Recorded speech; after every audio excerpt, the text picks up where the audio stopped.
Scoreboard right now. How about that Notre Dame? College football is sponsored by Genuine Chevrolet, the cars more Americans trust. Visa, it's everywhere you want to be. And by the U.S. Army. Be a part of the toughest, smartest army in the world. Be all you can be. Take the field, the lineage of this great rivalry must be remembered. Through the years with General Bob Neyland, Paul Bear Bryant, Johnny Majors. Through the years with a young quarterback, Joe Namath. Through the fierce defenders like Leroy Jordan and a determined Reggie White. A year ago, Old Smoky and Tennessee kicked the Crimson Tide, and now they're eyeing Alabama for a second straight year. Peyton Manning has convinced his team they're still in the running for #1. But Bama is ready to unfurl a defense that has the Tide on a roll. Alabama is unbeaten and chasing a championship dream. It's Alabama against Tennessee on CBS.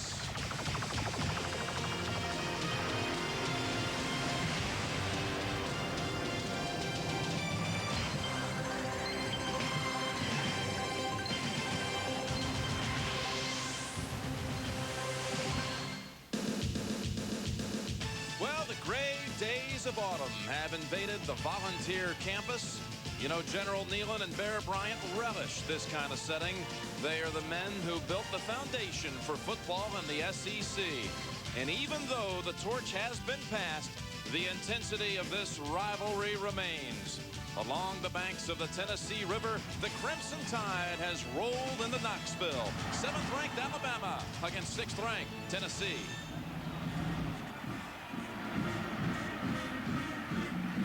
An overcast, showery afternoon. The Tennessee Volunteers ready to explode. 4-1 on the year. The only loss was to Florida 5 weeks ago, 35-29.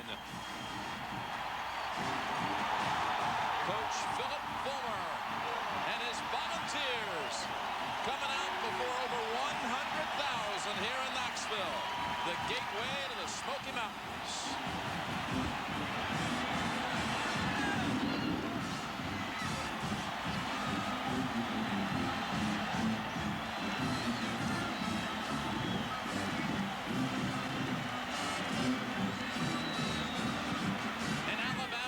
Has won in its last 5 trips to Neyland Stadium. They have not lost here since 1984. Undefeated on the year and ranked 7th in the country. And good afternoon, everybody.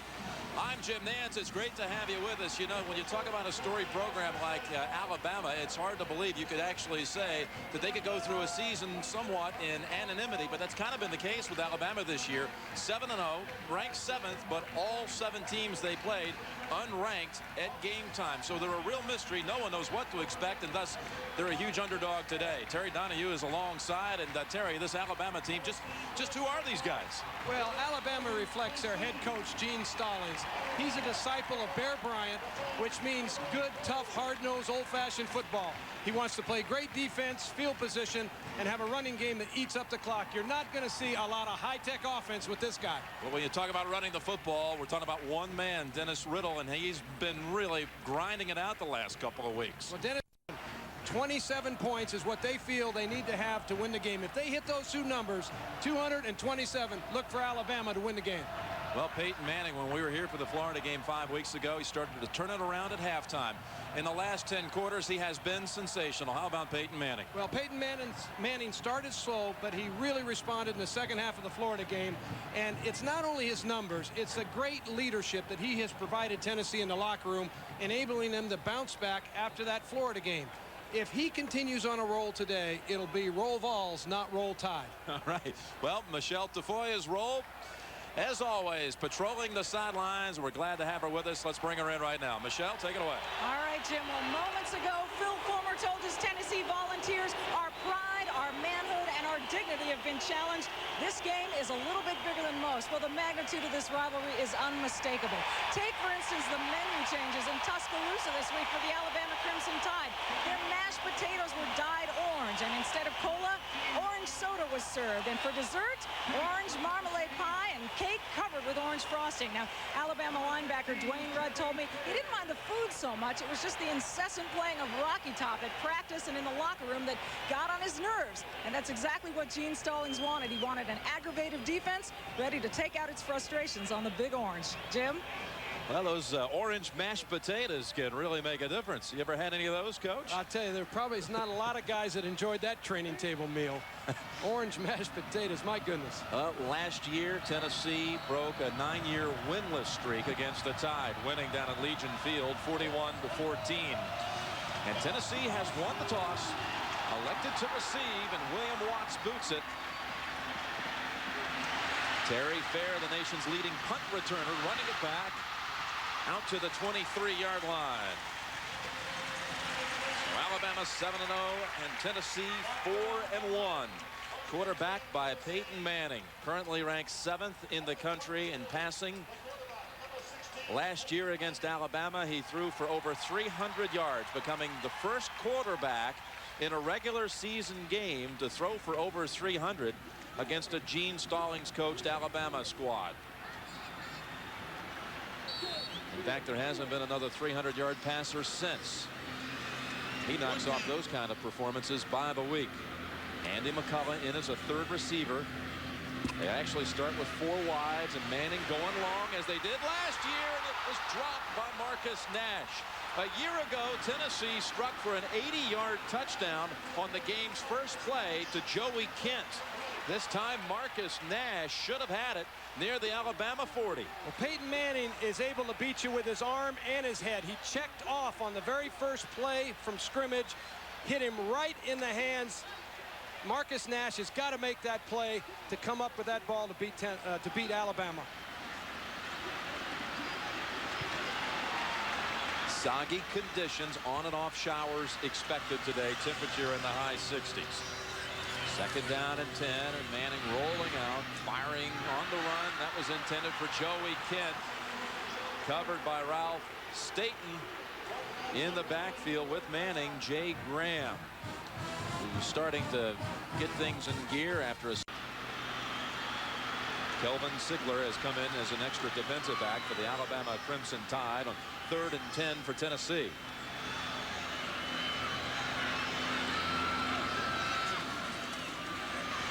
Blitzing, and they got to Manning just as he released it. Had an impact on the pass that was headed in the direction of Andy McCullough. Heavy pressure by Michael Myers. Alabama's defensive coordinator, Mike DuBose, felt that one of the keys to the game to suit in that particular case. So 3 and out. Larry Binion with a pretty good rush from Alabama. Binion gets it away. Chad Goss runs it back for about 4 yards. Ball squirted loose at the back end of that, but they're going to rule him down. For a 42-yard punt. Special teams have been a little shaky, in fact, for Alabama this year, except for their kickoff return average, which is the best in the entire country. Well, there's no question Alabama possibly could have fumbled this ball, right? Oh, he wasn't down, was he? The ball came out prior to his knee hitting the ground. Alabama's been very fortunate. Nash dropped the opening pass. That was a huge play for Tennessee, and then the fumble right there on the punt return. Freddie Kitchens directs the Alabama attack. The junior starts out with 2 tight ends, Hape and Rutledge, and a little misdirection play. Riddle near the 40, only about a yard pickup. Dennis Riddle. Calvin Hall has come in for Bama. 2nd down and 8. Out of the eye. It's Riddle again. He was trying to bounce off the first hit of Ron Green, but Green had a grasp of him.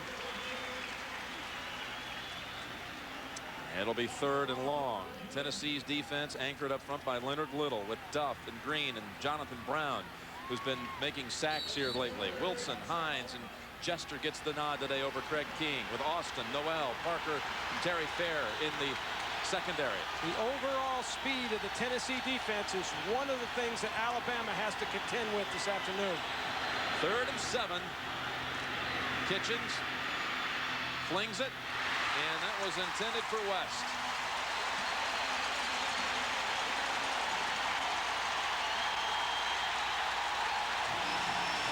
Terry Fair, and Tennessee will get the football back.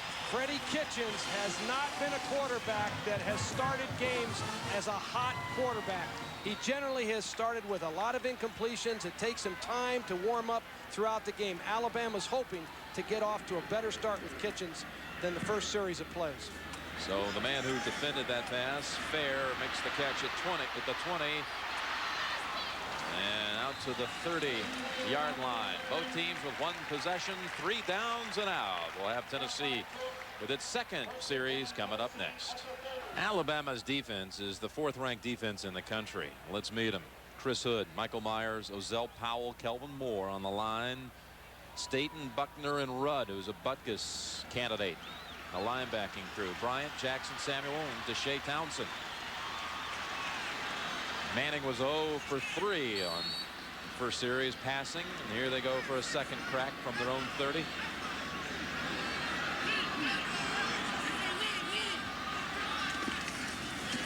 Jay Graham drives for 3, hit first by Rudd. David Cutcliffe, the offensive coordinator at Tennessee, he really put a big emphasis this week on Tennessee playing fast offense. What he meant by that is they're going to run a lot of quick dives, a lot of fast hitting plays. Peyton Manning will play fake, get the ball outside as fast as he can. They want to do that to negate the speed of the Alabama defense. They are going to play fast all day long. 2nd and 7. There's play action. Back to Nash through his hands. Fernando Bryant protecting that side. Nash had a problem last year holding on to the football, Terry. Hasn't really surfaced much this season as a problem. He's been very good this season. This ball is thrown off behind Nash there. It's really not a good throw by Peyton Manning, but it's a good example of getting the ball outside quickly. That is what Peyton Manning and the Volunteer offense wants to do today. Get it outside fast. They brought Jermaine Copeland in as a slot receiver. In fact, Copeland now is in the shotgun as the quarterback. He doubles as a receiver and quarterback. Here he is, Copeland, on 3rd down and 7, and there are flags everywhere. He was stopped short of the first down at the 40.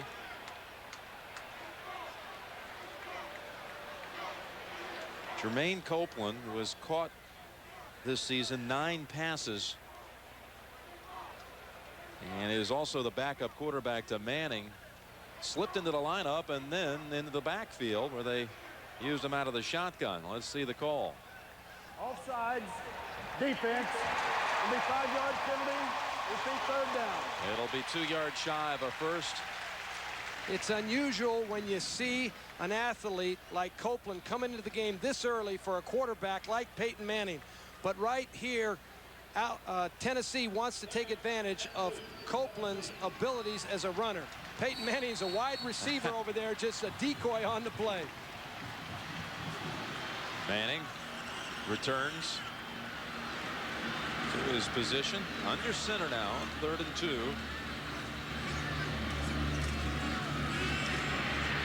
Flips it, Kent. Oh, let's see. I don't think he got it. All they needed was 2 yards, and the good stick by Cedric Samuel stopped them about a yard shy. Joey Kent is the best receiver in the history of Tennessee. He has got to know where those sticks are to make that first down. Again, the ball was a little bit behind him. It did not enable him to turn up and make the first down because of where the throw was. Excellent tackle there by Cedric Samuel. Michael Vaughn has replaced Goss as the Alabama return man. And Binion's second punt of the day. There's Vaughn, sure-handed receiver. They take off from the 15 and twist it down at the 20 by Hines. 46-yard punt. No score. First quarter in Knoxville. Peyton Manning this week put into perspective the critical nature of this series. Said they told him on campus when he first got here, you can go 1-11 as long as you beat Alabama. Do you think those people really meant that? You know better than that as a coach, right? Alabama's second drive, and that's Riddle for about 2. Here's what Peyton had to say about that. Everybody's wearing the Beat Bama buttons, you know, and a lot of T-shirts made. And I mean, when I got here on campus, everybody just said, "Hey, Peyton, I don't care if you go 1-11, as long as you beat Alabama that year." And that's really all that matters. And you know, this game means a lot to so many people on both teams. And so, all we're going to do is go out and try and play good football. I can't really get caught up in all that and all those other things. But I'm going to try and play my best and help my team get a win. 2nd and 8. Bama quarterback Kitchens swings it over to Riddle. And it'll be 3rd and about 3 for Bama. Nick Jester with the hit. Manning, we heard from. He's 1 for 5 passing here in the early going. And Tennessee and Alabama both yet to pick up a first down.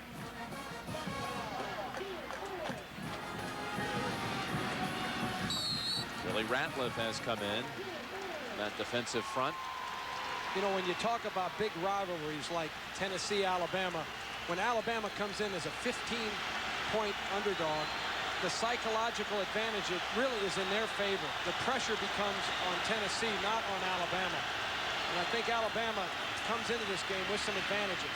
3rd and 3, and that ball squirted out of the hands of Marcel West. Would have had the first. Tyrone Hines took his arms away. So Kitchens and the Crimson Tide also unable to move the chains. Now, Freddie Kitchens cannot get frustrated. He's a slow starter. He'll get off to a better start as he keeps working to his tight end athlete or keeps taking advantage of the short passes. In that particular case, he really had a completion. Next time, they'll hang on to that ball. It'll help him get a rhythm for the game. Hayden Stockton is the Alabama punter. That's Copeland returning it from the 33. Knocks heads at the 40. So good field position coming for the Volunteers. Just 5.5 into the game. That's Jay Graham with the helmet off. He set the all-time Tennessee season record last year with 1,400 yards. Not off to a great senior season. And got to carry it once in this game and is taken out for Mark Levine right now. Well, he's got to be a little frustrated. He has had 12 100-yard games rushing, only 1 this year. Part of the problem has been the rebuilding of the Tennessee offensive line. He has to live through that frustration. So Jay Graham out. Levine the tailback. First down, Tennessee. There's Levine for 3. Elvin Moore on the hit. Tennessee has started to run the football the last 2 games. They've definitely improved their running game. They've reworked that offensive line. They lost Jarvis Rito, their big right tackle, who was an outstanding player for him. He's been replaced by a redshirt freshman, Chad Clifton. He's a big 290-pound freshman. The whole line is just trying to get their tempo. Phil Fulmer said they're improving, just not quite as rapidly as he would like. 2nd and 6. Dyron Robinson hobbled off. Spencer Riley replaced him. Levine runs up the middle. First down. And all the way to the Alabama 41.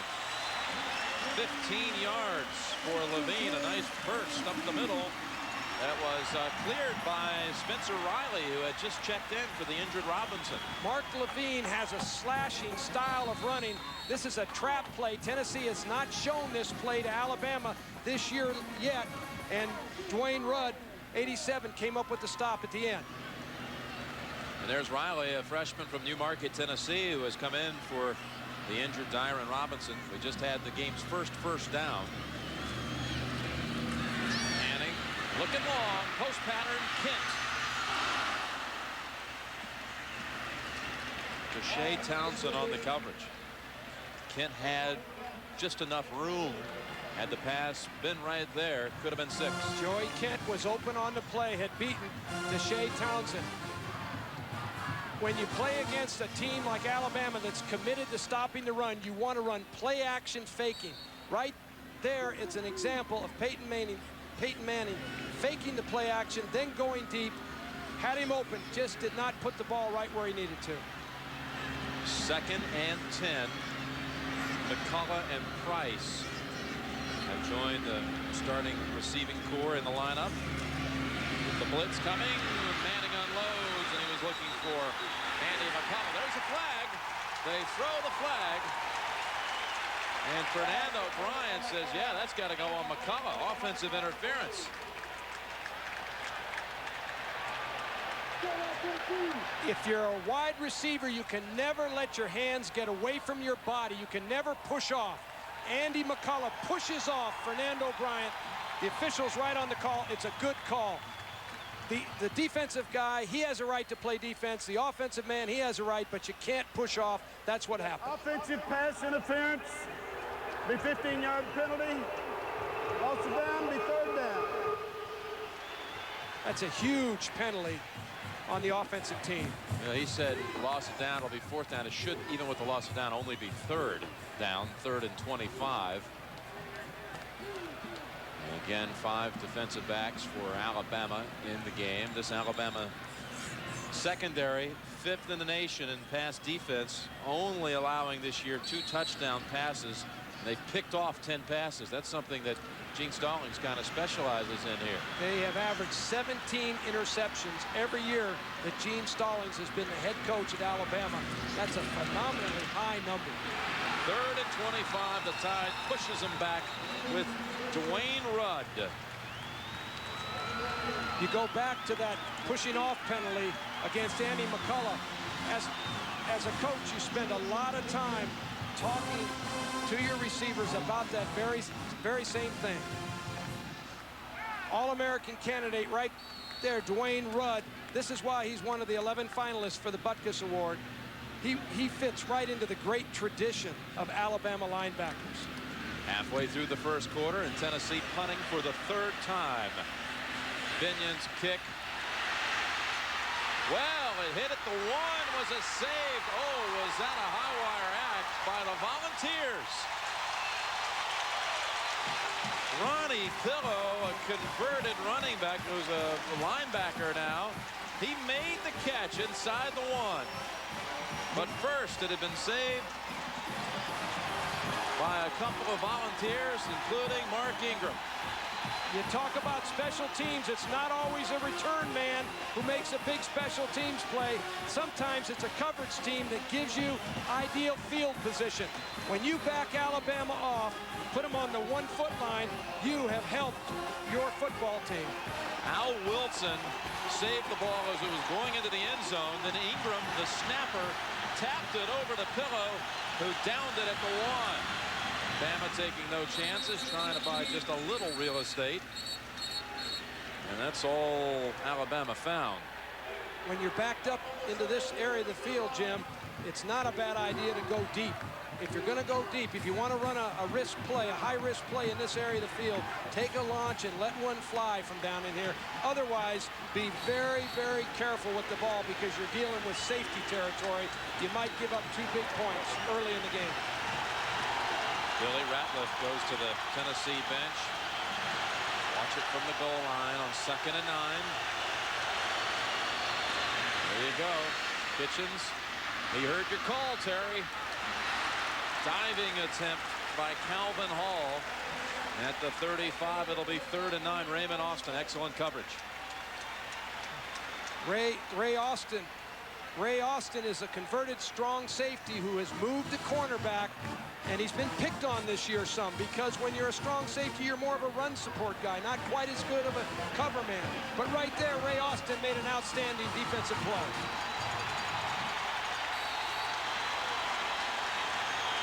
I'll be very surprised if Alabama doesn't run off tackle. That's their mainstay, is to try to punch the ball off tackle. They need a little room for their punter. 3rd and 9. Play action fake, going back to the air instead. And picked off. It's Austin again making the play. Raymond Austin.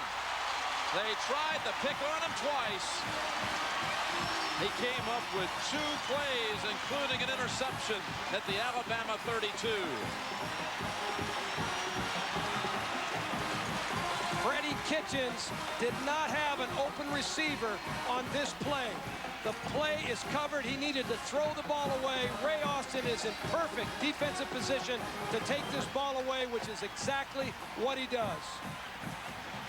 Look at Ray Austin. Is he excited? Now there's a guy that is sacrificed for the team. He gave up his normal position for the betterment of the team, and he gets to respond with a great defensive effort like that. Graham back in the game at tailback. Manning wants a timeout. The historical perspective of the game, the team that turns it over the least is going to win the game. Raymond Austin's second interception in 2 years of a kitchen pass sets up the Volunteers from the 32. Graham to the 27, about 5 on that one. Jackson and Samuel. When you go back and talk about Kitchens, the quarterback, he's been plagued. He's a young quarterback. This is only his 10th start of his career. He's been plagued by interceptions. His career, he's had 12 touchdowns, 14 interceptions. Is not a good ratio, but as he matures as a quarterback, he'll get used to getting off of that covered receiver like the case was and throwing that ball away. 2nd and 5, staying on the ground. And that's Graham short of a first, about 2 yards away from a first down. Rudd on the tackle. Diron Robinson, by the way, sprained ankle was the report. He may not return. So defensive line could be the key to this whole contest. Tennessee is trying to establish a running game here in this series. 3rd and 2, and Alabama stops him. Ozell Powell. Alabama defensive line loves to penetrate, and with guys like Powell and Chris Hood, they're capable of doing that. It's a 41-yard field goal try. Jeff Hall got enough leg, but it's wide. Tremendous series by the Alabama defense. When they come off the field, Mike DuBose, the defensive coordinator, is going to get those guys over and tell them what a great series of downs that they played right there. Because anytime you turn the ball over inside your own 50 and get out of there without any points, you're living right. This opening quarter with no points. Riddle out to the 31. First time Tennessee moved it inside the 50, they were backed up by a penalty. This time a missed field goal. 2nd and 3. Riddle, there's a good tackle made by Raymond Austin. We saw him a moment ago on the bench with an ice pack on his right knee. It was just after his interception, but it didn't keep him out of the ball game. That tackle made near the first down yardage. They'll call for the chains. Austin, who is a freshman, was the MVP of the Citrus Bowl. And now in his senior years, you mentioned Terry, he's, for the good of the team, moved the safety position over to a corner. High school national championship team at Eisenhower High School. They went 14-0 his senior year. On first down, Alabama runs it with Sean Alexander, freshman from Florence, Kentucky. What a high school record he had up there in Kentucky. So you know Alabama's got depth at tailback. Alexander, Curtis that is, might be back for Alabama's next game against LSU. Kitchens gets away from the pressure, now fires a wobbly ball downfield. It's intercepted. Terry Fair with the interception this time. And Kitchens took a pretty good lick from Leonard Little.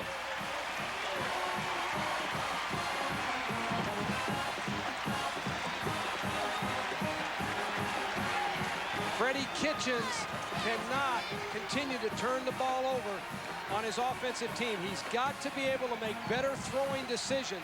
Right now, he's a liability for Alabama. Leonard Little right there lays the wood to him. Kitchens is banged up from previous games, but he's got to be able to put that ball out of bounds if a receiver is covered, which in that particular case he is. Kitchens, he's a big kid for quarterback. I'll tell you, he felt that one for a while. He's 1 for 6 with 2 passes intercepted here in the opening quarter. Tennessee from the 24. Graham sidestepping a defender and getting out to the 33. About an 8-yard run before Kevin Jackson jolted him in the secondary. He got away for a moment from Andre Short. Tennessee's 5th possession, and we're still in the first quarter.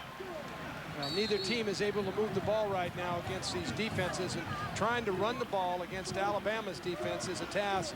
Peyton Manning will have to heat it up, and Tennessee will have to keep Alabama spread to move the ball effectively all day. 2nd and 1. Make them not play the snap count. First down from the 36. Manning looking right side. He's got a man there, Joey Kent, incomplete. Well, Kitchens is 1 for 6. Manning is now 1 for 7. However, he has not thrown an interception. Well, passing yards with 1:46 to go first quarter. Who would have thought that prior to the game? Dismal. You won't keep Manning's numbers down low for long. There's Price with the grab at the 43. Townsend on the coverage. It'll still be 3rd and about 5. Peerless Price. We saw him catch a 72-yard touchdown against Florida for Tennessee's first points of that game. But Price comes from Dayton, Ohio, where he was a high school teammate of Andy McCullough, who's been in this game. In fact, was called for that offensive interference penalty earlier. McCullough and Price from Meadowdale High School in Dayton, Ohio. Their parents carpool to all the Volunteer home games. 3rd down and 4. Sacked on the blitz from Kelvin Sigler. Loss, and Binion punts again. This one will not be touched by Alabama. Goss lets it die at the 25. 18 seconds to go in the first quarter. Scoreless. We've got a doubleheader weekend coming your way next Saturday here in West Virginia. Doubleheader day next weekend here on CBS. Alabama, Riddle runs it on a 2-yard gain to close out the first quarter. You get the feeling that the first quarter went just about as Gene Stallings would like it to go. It's a defensive struggle. Both defensive teams are playing well. Neither offense can move. The closer the game is, the better Alabama likes it. 2 other guys would have liked that first quarter too. General Neyland and Bear Bryant. Scoreless after 1. We'll return to Neyland Stadium after this message and a word from your local station. Jim Donahue, Michelle Tafoya from Knoxville, Tennessee, getting ready for the second quarter. Alabama quarterback Freddie Kitchens, 1 of 6, with 2 being caught by the other side. Nice piece of running here by Riddle, getting out into the open, finally brought down by Parker. Well, he hurtled past a couple of defenders, including Al Wilson, to pick up 19 in each of them. Riddle again, breaking tackles, cutting back to the middle, and Leonard Little chases him down at the 33. Noel and Parker had a shot at him. He broke away from the safeties, and he goes from a 19-yard carry to a 21-yard gain. Once again, Patrick Haight makes a key block. When you're playing against a back like Dennis Riddle, you cannot arm tackle him. You've got to get him wrapped up and bring him down. He's a strong, powerful back, and he'll get stronger as the game goes on.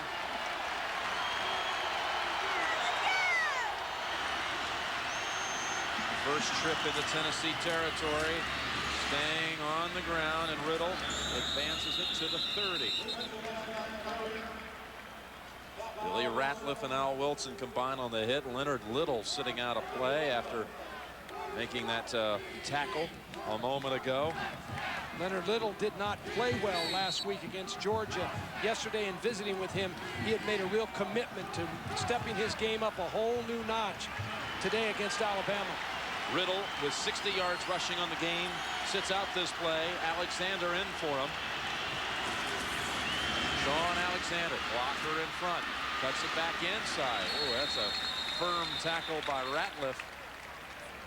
Freshman from Magnolia, Mississippi, who they say is going to be a big-time player around here. He drove him back. It'll be 3rd down for Bama, and about 3 to go.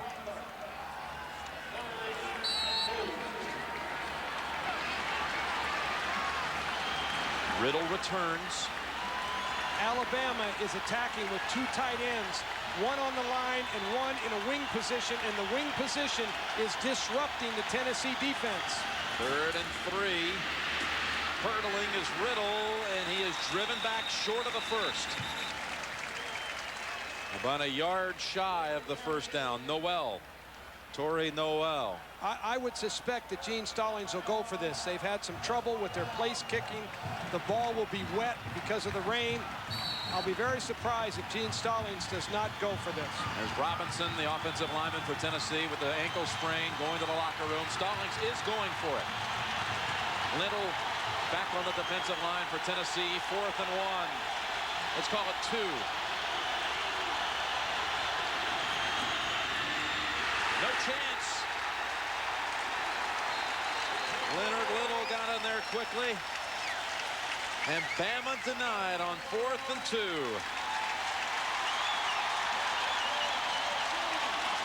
Leonard Little said he was going to step his game up.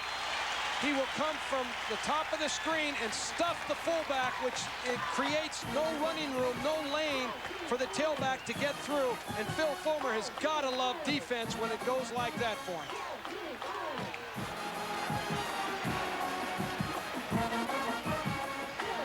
Riddle with some good running on that series, but not on 4th down. Never given a chance at all. Tennessee football.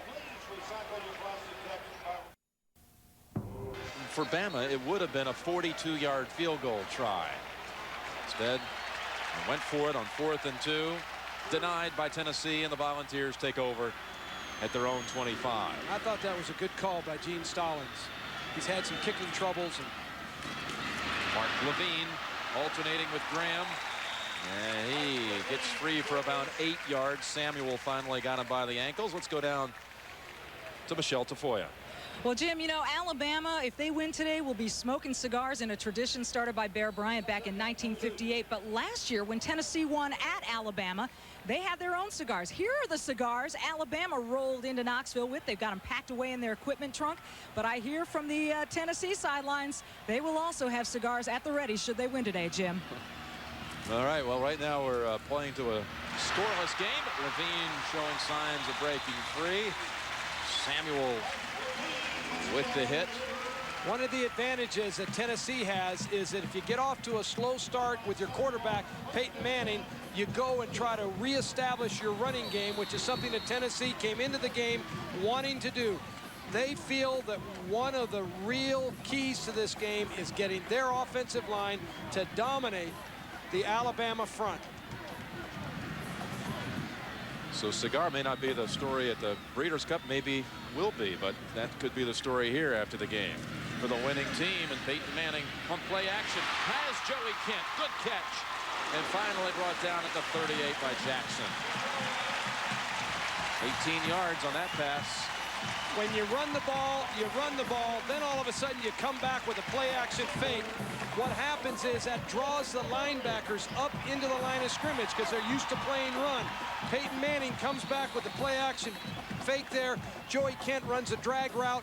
He puts the ball right where he needs to. A great play from an outstanding quarterback and the all-time University of Tennessee receiver. Third trip into Alabama territory, and the Crimson Tide defense comes up with a tackle for a loss. Kelvin Moore, Michael Myers combining. A lot of comparisons to Copeland because they both came to Alabama from Hines Junior College in Mississippi.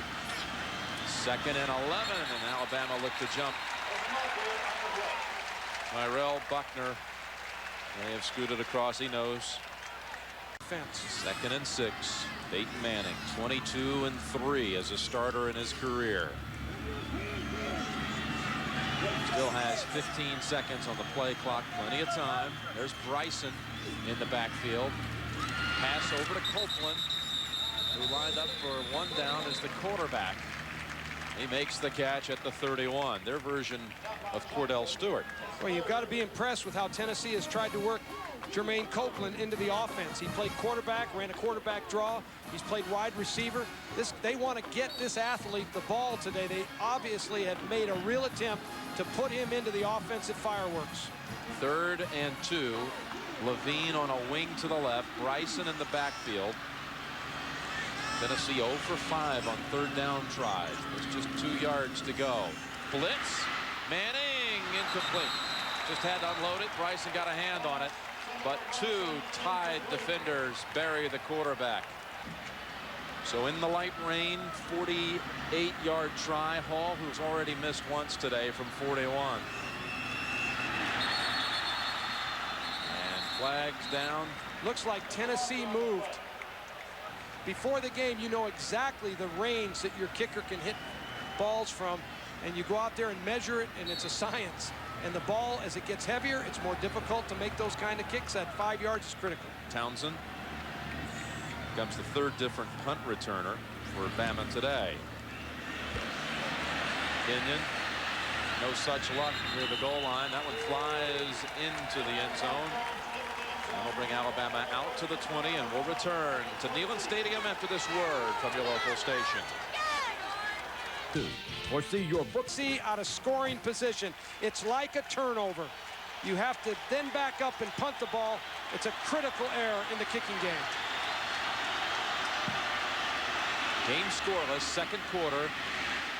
Riddle buys time going east-west, and now still knocked out of bounds with a loss of about 2. Tyrone Hines bumped him out. Tomorrow night, Ken Olin heads an all-star cast in the new series that people call it a loss of 1. 2nd and 11. Trevis Smith into the backfield for Bama. Kitchens.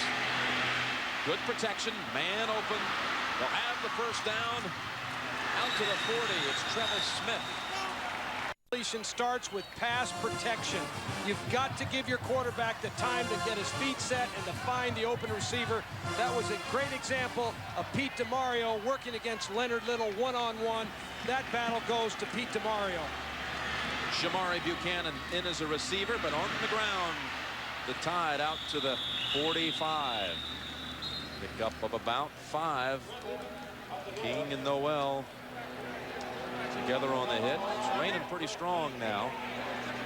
And you have to feel like the tempo of the game is to Alabama's liking right now. They want a defensive struggle. They survive with defense and field position. They're not an explosive offensive team. 2nd down, 5. You wanted 200 yards rushing today out of Alabama. They were going to have a win, you said. 74 already. Looking for more with Riddle. Back up that total a little bit. Austin coming up to make the play. He's having a big first half for Tennessee. Al Wilson, the outside linebacker for Tennessee, has had a big year thus far. Number 27, he's an excellent player. He's the 2nd leading tackler on the Tennessee team. That play for a loss goes for him. He made an outstanding play. 3rd down. Alabama has not converted on 3rd down. 3rd and 7. Little shovel pass. It almost went awry. The more Alabama can stay out of those long yardage situations, the happier the offensive coordinator Woody McCorvey is going to be. That is not the Alabama strength. Alabama needs to be like in 3rd and 4, 3rd and 3, as opposed to 3rd and 7 and 8.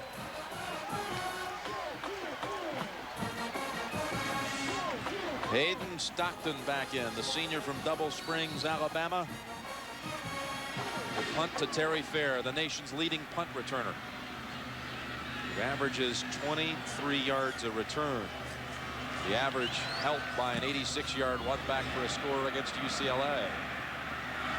Fair catch at the 20. So 6:23 remaining first half and no score in Knoxville. All right, Patrick, looking forward to that. Meanwhile, it's scoreless here at Neyland Stadium. Gene Stallings in Alabama, ranked 7th in the country, taking on number 6 Tennessee. Volunteers begin the drive from their own 20. In on Manning, football free. Hood has it. Inside of the 5. Wheeling down to the 3. Ralph Staten hammered Manning as they continue to unload on the quarterback, and Bama is set up at the 3-yard line. Peyton Manning never saw it coming. He had his back turned to the blitz. He never had an opportunity to protect himself. He came off a play-action fake. Ralph Staten, 41, knocks the ball loose. And Chris Hood, 34, the great defensive end for Alabama, needed to pick it up and score with it right there. Now they've got to punch it in there. He needs to score. Look at him. Slipped a little bit on the wet surface. He did. I'm going to give you that. He did. That was a lineman's dream right there. Oh, he had it, though, didn't he? Oh. He had it. Well, inside the 20. Bama, pretty successful, but a timeout called by the Crimson Tide. They'll have 1st and goal to go when we come back. The screen and the center sign blitz by Alabama against that particular kind of a play by Tennessee. This is Riddle territory. 1st and goal. Here he is. Banked up by Brown. Jonathan Brown. Junior, Tulsa, Oklahoma. Really been coming on strong the last 4 games. He's made his presence felt, particularly in pass rush situations. The call surprised me a little bit in the fact that Alabama came into the game feeling that they needed to pound the ball inside the tackles, not run wide with the ball. That was an attempt to run wide against Tennessee's speed. It's not a high percentage play. 2nd and goal at the 5. Short side of the field. Riddle, no gain.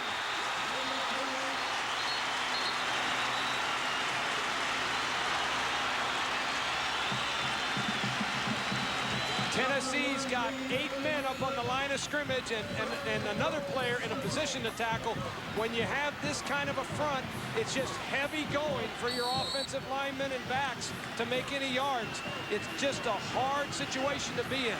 Actually drove him back a yard. It's 3rd and goal at the 6. Will this be a goal line stand for Tennessee if they're able to hold them out? Showing signs of it, that's for sure. Kitchens to the end zone and almost intercepted again by Austin. Oh,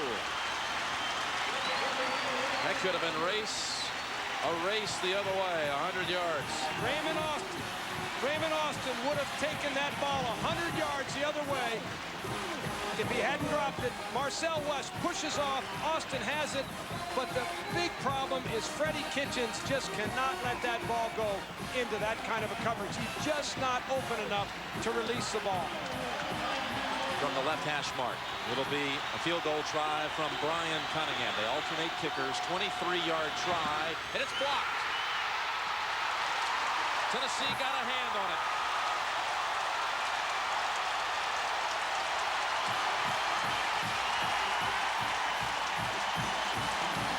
That's been the trouble this year with Cunningham. Low trajectory. He's had a point after block.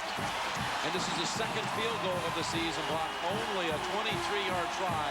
Alabama had it 1st and goal with the 3 and comes away empty. It was a high snap by 88 Chester Lewis, the long snapper. The ball was a little bit high. They had difficulty getting the ball down, and Leonard Little got his hand up and got the ball tipped. Watch the snap from Chester Lewis. It's a little high. Consequently, the ball's not put down, and Cunningham this year has had trouble kicking the ball too low. Little got a hand on it. Absolutely. It's interesting, though, how Stalling has really wrestled with that decision. Who to use as the place kicker, John Brock or Brian Cunningham. We kind of sensed it would be Brock today. Cunningham with the low kicks. Gene's been very unhappy with his place kicking. He just hasn't been able to get into a good rhythm. Tennessee from the 20. And that's Graham for about 4. You know, you give up the ball where Tennessee did. As a coach, you're sure that you're going to have some points put on that board. All of a sudden, your defense makes a stand like that. Philip Fulmer, he's got to be jumping for joy. Come out of there with no points. What a defensive effort by Tennessee. What a defensive battle we have today. 4 minutes to go before halftime. No score. Look at that play right there. Alabama backing up Graham, maybe give him a yard. Buckner and Myers along with Jackson. And pass in the top 10 nationally, then you know you got a good defense. You know, those stats so often skewed in one direction because they are porous at another spot. They give up a lot of yards rushing, but their passing stats might be low. These guys are good everywhere. Exactly. Third down, 3rd and 5. Manning throws, Kent batted down. Good defensive play by Fernando Bryant. 3 and out for Tennessee. Another area where Alabama's having trouble in their kicking game in punt returning. You've got to be a good punt catcher before you become a good punt returner. Rouse got away with a fumble on the first return of the game. This time out to the 46. So a good starting position. Nothing like the last time, though, where they failed to score from the 3. But near midfield, Alabama with 3:13 to go.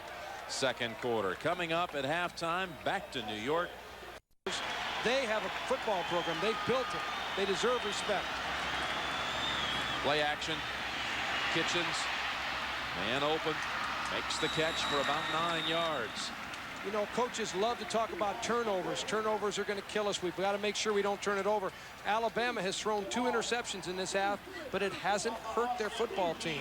That's encouraging to the Alabama squad. They've turned the ball over, but they haven't been penalized because of it. Michael Vaughn with that last catch. Less than a yard to go for a first down. First time they passed today on first down, that completion.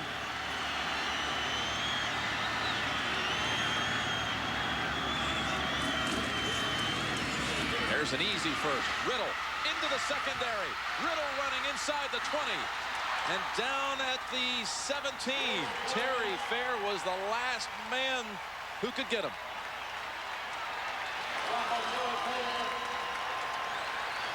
The Alabama offensive line is intact from a year ago. All 5 starters are back. They're a physical offensive line, and right there is an example of why you want to get the ball to Dennis Riddle. You just let him keep hammering you, and sooner or later the guy will break the line of scrimmage. 28 yards for Riddle. Montoya Madden has come in at running back. Number 21 getting the carry. And he's inside the 15, and we're inside 2 minutes. Montoya Madden, the sophomore from Town Creek, Alabama, had his first career touchdown in the game last year.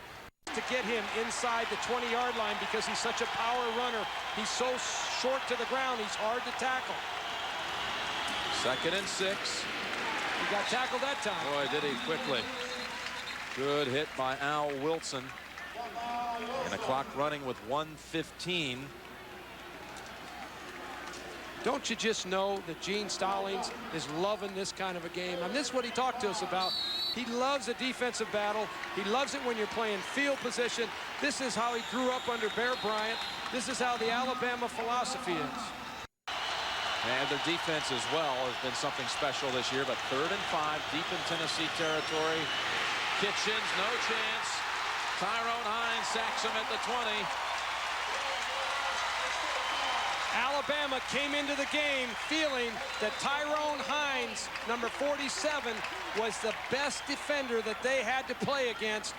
Tennessee comes with the blitz against Kitchen. He just didn't have time to unload the ball. Again, because of his inexperience, he will learn eventually to just get this ball and throw it away if at all possible. Brian Cunningham will stay in as the field goal kicker. 36-yard try this time. Straight away, and good. First points of the game with 19 seconds to go, first half. Good for Brian Cunningham. Alabama 3, Tennessee nothing. It wasn't hard for snappers, quarterbacks to 2 and 12 seconds on the clock before halftime. What will they do? Tennessee's offensive line has struggled this year. Lost 4 players to the NFL, and then Jarvis Rito, who had experience, broke a leg against Florida, out for the year. And then in this game, Dyron Robinson, a starter, hobbled off the field, sprained ankle, and has not returned. And Manning's not getting the time. Well, and Phil Fulmer has said all along that the line is coming along, just not as quickly as they need to in order for them to make a national championship type run. Graham. And Tennessee will go to the locker room. Shut out in the first half. Tennessee had 75 total yards. Wow. Never in my wildest dreams. Let's go down to Michelle. All right, guys, with Phil Fulmer, and it's been a defensive battle. What has Alabama's defense done so well, and how do you adjust? Well, they're an exceptional defensive football team, and obviously we need to adjust. They're giving us a lot of looks. We've got to get it figured out, give Peyton time, keep our running game going a little bit, and there's a chance for a big play somewhere out there with that much man coverage. All right, Coach, thanks a lot. Thank you. There has not been a big play offensively so far for the Volunteers. Alabama leads 3-0 at halftime. Pat O'Brien and Craig James coming along next with college football today after this word from your local station. Welcome to College Football Today for Halftime Report. Pat O'Brien along with Craig James. The score is Alabama makes an adjustment offensively. Showed you an example earlier. Whoever makes that adjustment comes out and has the edge in the second. All right, let's update Virginia, Florida State. Graham in the game. On the ground, Graham has to run the football. And then Peyton Manning, early in the game, he tried to open it up. But I tell you what, all that water and all the rain and things taking place may slow down the passing game. It's raining in Knoxville. We're going to go do some push-ups, and we'll see a little later on. Rejoin Nance and company after this. Enjoy the second half here on CBS. I'll spot you 5. Well, Peyton Manning was mauled in the first half by this Alabama defense. Sacked him twice. Manning was only 4 out of 12 in the first half for 28 yards. Alabama with the game's only points, a field goal with 19 seconds to go second quarter. We're getting ready for the second half. Just a moment. Alabama will have the football to start the third quarter. Jim Nance, Terry Donahue, Michelle Tafoya from Neyland Stadium. Rain continues to fall here. Hoge's kick bounces out of bounds.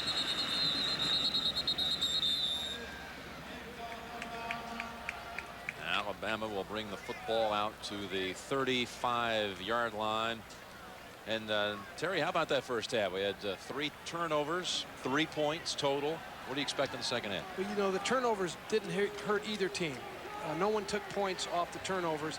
It's a defensive battle. I think that Gene Stallings is loving it right now. It's more his game. This half, as Phil Fulmer said, there are some big plays out there. Tennessee has to go out and get those big plays. So with the ball being kicked out of bounds, Alabama will start from the 35.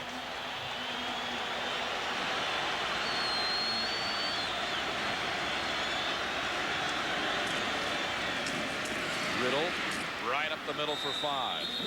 He had 88 yards rushing in the first half, now up to 93 on his way to his 3rd straight 100-yard game. You know, in that first half, 3rd down conversions a little telling also. Neither team could generate much offense because of the 3rd down inefficiency of the throwing game. Alabama is on their way to 200 yards rushing as they wanted to.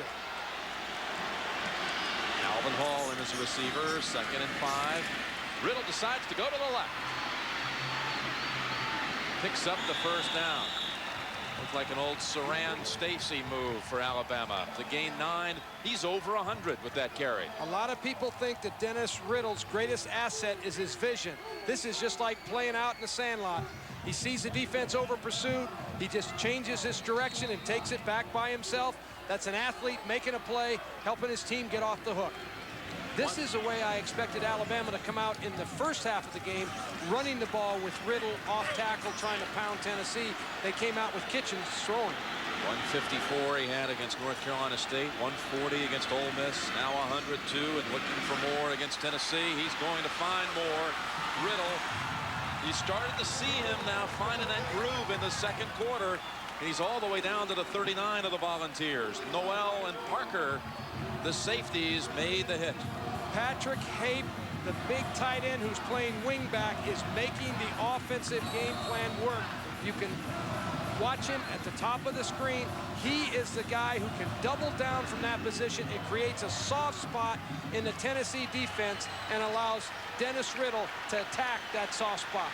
Dennis Riddle, who grew up in Tuscaloosa, played at Central High School in the shadows of Bryant-Denny Stadium, starring today for the Tide. Here he is again, driving the pile for about 3 when there was very little room to operate. When you go in at halftime and you're Alabama and you look at that first half, you sit down as a coaching staff and you say, hey, we love our quarterback, Freddie Kitchens. He can win at Alabama. He can help us, but don't put him in a position to hurt our team.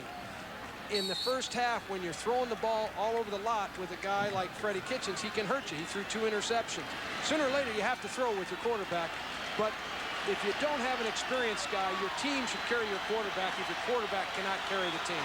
Sean Alexander in the backfield now. Riddle out on this play. 2nd and 8. Little giving chase. And he catches up with Kitchens, who gained about 2 yards. Saw the speed there of the defensive end from Asheville, North Carolina. Leonard Little is one of the fastest defensive linemen in the history of Tennessee. He can run like the wind, and this is what makes big plays on defense, that team speed. Everybody in the country that's in the top 5 or 10 teams, they have team speed. That guy personifies what it's all about. Having a nice game today. Blocked a field goal. We were told he's very motivated after last week's play against Georgia was below his high standard. 3rd down and 6. Riddle returns. Now they run the option. Kitchen keeps. Flag thrown. I'll tell you, his 2nd effort got him close to the chain, but maybe a half yard shy. He's a big physical quarterback. When he turns up the line of scrimmage, you're talking about 235 pounds. Big penalty here against Bama. Take him out of field goal range. Huge. Alabama in the SEC Western Division. Gene Stallings' team won the national championship back in 1992. In fact, the only SEC title in SEC team to win the national championship in the last 16 years was Alabama 92. Also had a 28-game winning streak during Gene's early years at Alabama. People forget that. 3rd and 11. Kitchens, man open, West at the 10. Touchdown, Alabama!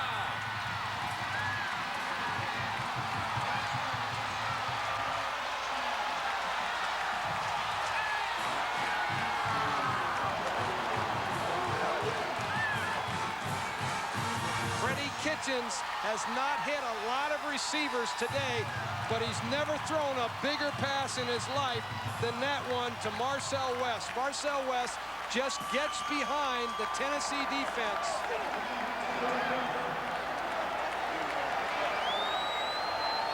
He got lost back there, a 40-yard strike, and the extra point makes it 10-0. Cunningham converts. 40-yard connection, Kitchens to Marcel West. In the rain, well, the ball wobbled a bit, but West was there. He took the last 10 yards in for the score. All is sponsored by the GM card, today's financial vehicle. Burger King, where you can get your burger's worth. And by Prime Star, mini-dish satellite television. A 65-yard drive on the first possession of the 2nd half. 7 plays. Kitchens pass for the West for the score. 10-0 Bama. That's William Watts kicking. And a good one that cannot be returned. What happened on that play, Terry? Somebody in the Tennessee secondary, either Jason Parker, the safety, or Terry Fair, the corner, wide open, and that is what allows, along with the scrambling ability of Freddie Kitchens, allows the touchdown to occur.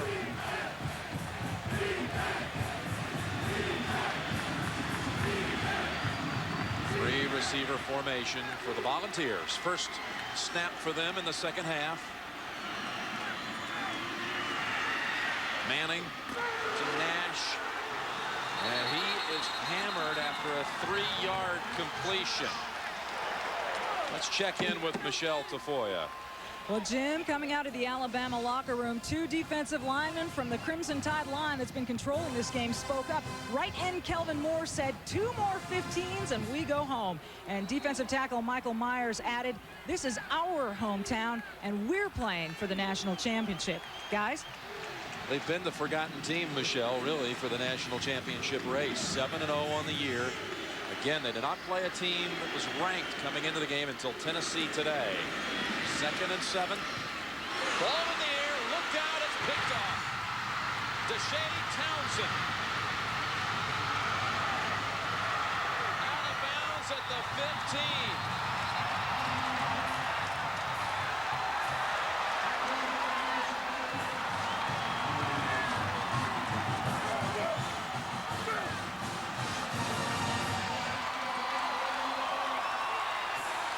Manning had not thrown an interception in his last 116 attempts until that one. Alabama came with the blitz. It's uncharacteristic of Mike DeBose to blitz a lot. The defensive coordinator, he brought the blitz here. Manning is trying to get the ball to Joey Kent. It hits him in the face mask off his helmet, goes up in the air, and Deshae Townsend comes down with the key interception, gives Alabama great field position. Let's call it 13-yard line. Inside give to Haight, and he's lucky to have it back. Hand off to the tight end, Patrick Haight, who was lined up on a wing, and Alabama. You don't expect a lot of razzle-dazzle out of Alabama. This is an inside handoff to the tight end, Haight, who comes inside to get the ball. It's an unexpected counter-type play, but the ball isn't exchanged smoothly between Kitchens and Haight. They're lucky to get away without a turnover. 2nd and 12. Riddle's turn to lose a yard. Terry Fair came up.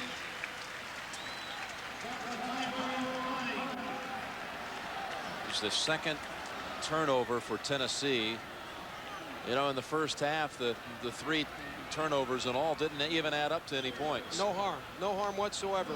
The field position off of this turnover is critical, but in the first half there was some key field positions on turnover. Neither team could capitalize. Well, especially the 3-yard line starting position after Hood recovered but slipped on his way into the end zone. Tremendous series by Tennessee defense on that particular play that you're referring to. And Alabama came up empty that time, but now on 3rd and 13, leading 10-0. Kitchens, here comes the blitz to Tennessee. He'll tuck it under. And Kitchen short of the first at about the 8-yard line. Boy, that was a big play right there by Freddie Kitchens. The blitz came. The quarterback did not sight adjust to the blitz. He didn't see it, but what he did do, he used his athleticism to go ahead and get away from the blitzer who's coming at the top of the screen. He avoids the sack there. He's a big, strong, powerful quarterback at 240 pounds. You know, you kind of don't want to tackle that guy. It's like hitting a fullback. Cunningham back out, his 3rd attempt of the day. 25-yard try. Lance Tucker to hold. Cunningham drills it. 13-0 Alabama. 9:16 to go, 3rd quarter. Tied on a roll. Alabama with 10 points in a 2-minute stretch. Now lead 13-0, 3rd quarter.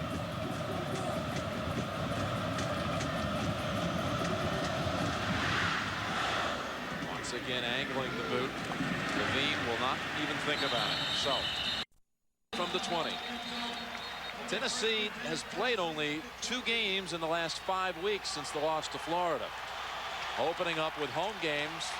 UNLV, UCLA, the loss to Florida, then a bye week, Thursday night game against Mississippi, Georgia, and another bye week leading into Alabama. I think you have to ask yourself, is the Tennessee timing off? When you have 2 weeks to prepare for a team, it's generally an advantage. However, historically, Tennessee is 0-9 when coming off a bye against Alabama. And you wonder if Alabama's got the game tempo and Tennessee is just a little off of that rhythm.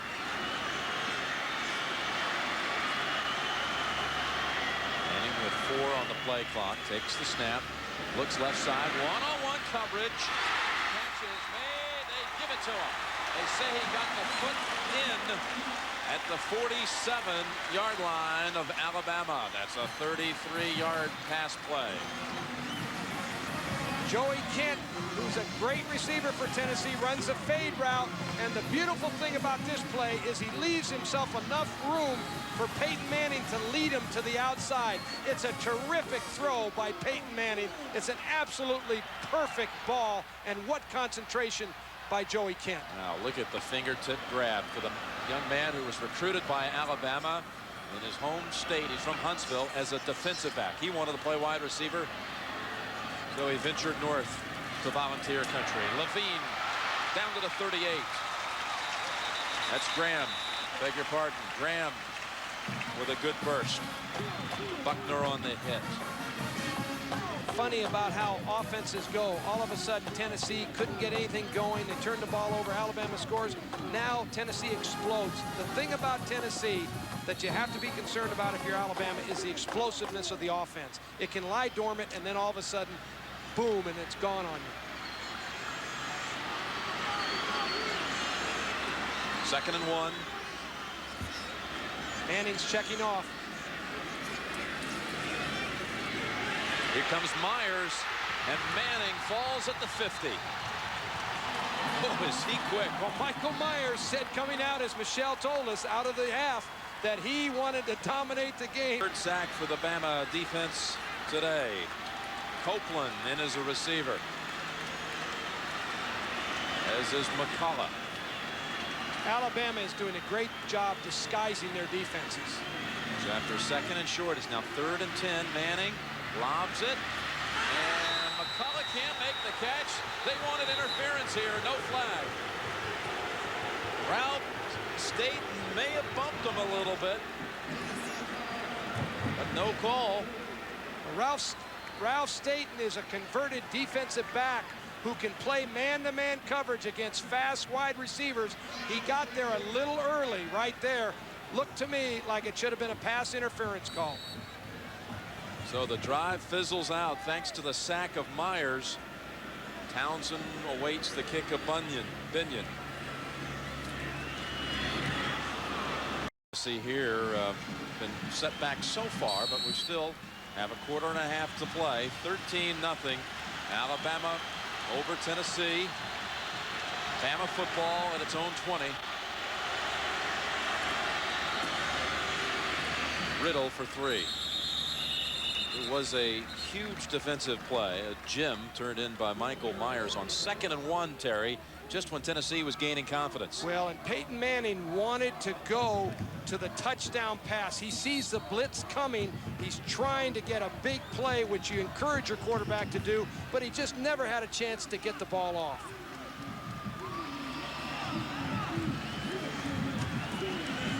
Myers, who has feasted on Manning today. Boy, is he something special, that guy. 2nd and 8.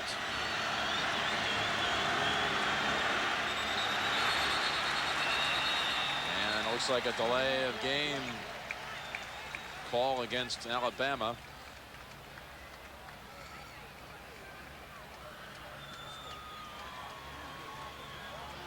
Send them back to the 17. 6:41 remaining 3rd quarter. This is an Alabama team, by the way, coming in off of a shutout victory over Ole Miss, 37-0. Not allowed a point now in over 6 quarters. And you got the feeling from the very beginning of the ball game that the game was being played Gene Stallings style. He liked the tempo of the game. He liked the defensive war. That's what these guys thrive on from Alabama. 2nd and 13. Kitchens dumps it short, and Riddle stays inbounds to the 21. There is a volunteer down. Kitchens really got decked on the play. He's a banged-up athlete right now. Al Wilson shaken up for Tennessee. Buck Buxton was the one who delivered that hit on the quarterback. And with Wilson down on the field, timeout. We'll be right back. Let's go, guys. Kitchens trying to improvise, and he is sacked by Noel, Torrey Noel. Back at the 15.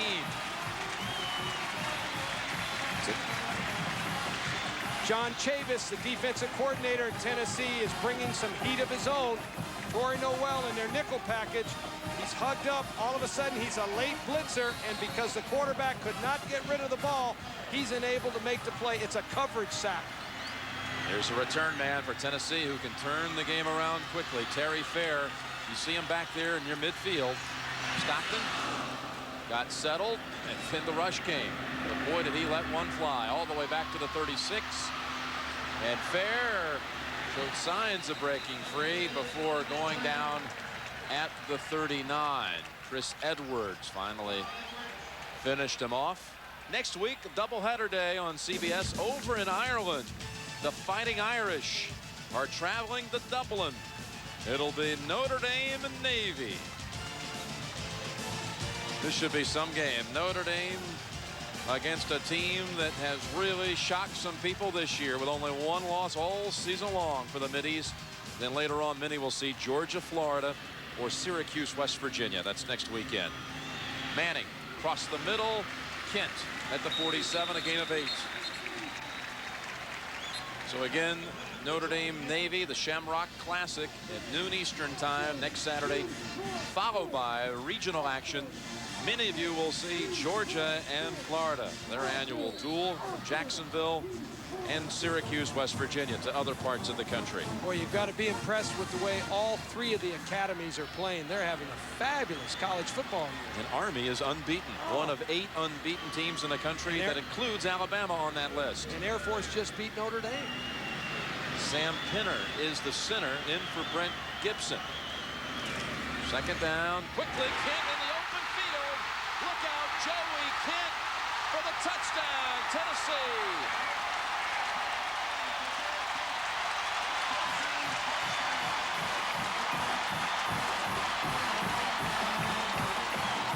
This is the way that Tennessee wanted to play from the very start of the game. They wanted to play fast offense. This is what they're referring to.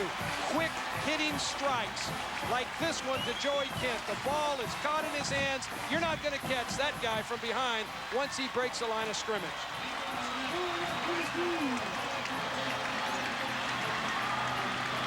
54 yards for Tennessee's first points, and Hall's extra point, he missed it.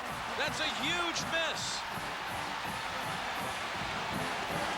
It's a 7-point game now. 13-6, third quarter. He's second all-time passer. With that 54-yard hookup, he moved past Jeff Francis, trailing only Andy Kelly on the all-time list. Kent, in fact, goes over 100 yards for the 7th straight game. But the extra point means a touchdown, and a PAT would not beat Alabama, but would take them into overtime. Flags flying west out to the 22, and Alabama could be looking at a starting field position at about the 10. Rutledge and White combined and on a blow there, and both are rattled by that contact. It's a huge. That'll be a huge loss for Alabama if they lose Rod Rutledge, one of the tight ends. He and Hape have combined to really make part of the running game for Gene Stallings go.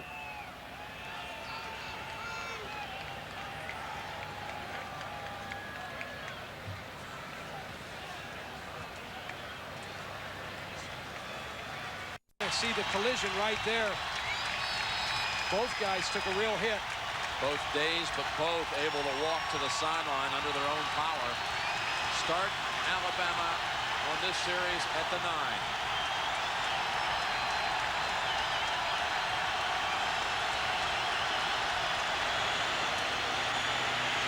Little for 1. Hit by Al Wilson, who was shaken up earlier, but now returns.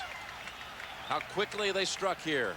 Tennessee loves to spread you out across the field and take advantage of their speed. They isolate you one-on-one. Kevin Jackson's the defensive back. He allowed Joey Kent to release inside. Once he did, there's no safety man. That's what gives up big plays when you're playing man-to-man coverage tight like that. Second down and 9.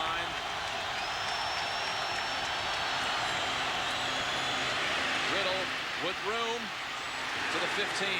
Jonathan Brown got a little piece of the foot to slow him down.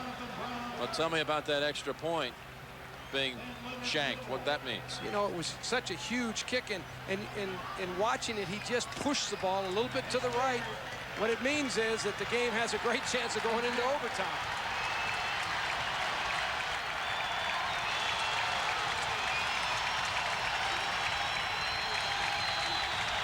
Ape comes in at the last moment. Third down and 4.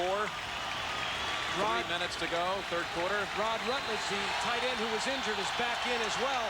And this is a combination that they like right there, the two tight ends side by side. Just beat the play clock. Kitchens sacked at the 5. Jonathan Brown has a sack for the 5th straight game.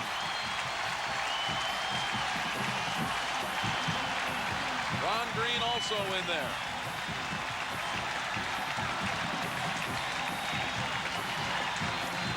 Jonathan Brown, number 91, has come up big all of the time. The last 4 games, he once again comes up big. Alabama tries to run a play-action pass into the boundary. There's not a whole lot of room in there. It's a difficult play to execute.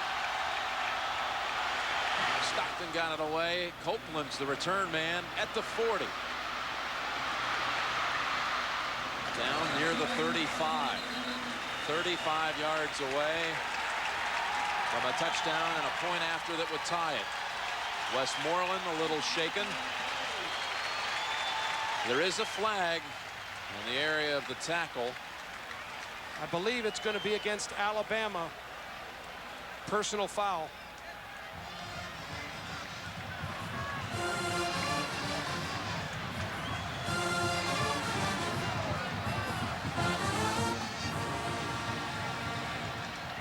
Now, personal foul penalty would be 15 yards and football at the 20. On the dead ball, personal foul. On the defensive team, 15 yards.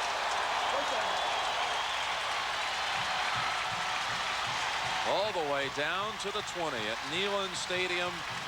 Well over 100,000.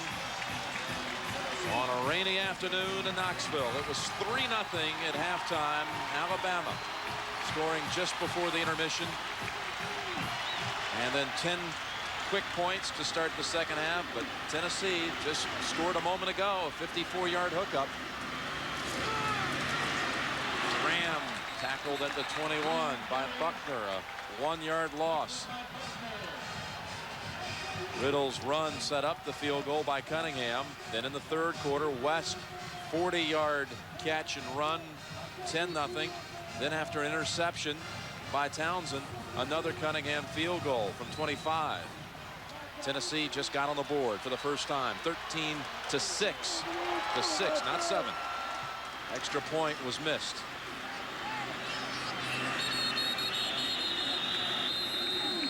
Timeout called by Alabama. 1:31 to go, third quarter. Alabama 13, Tennessee 6.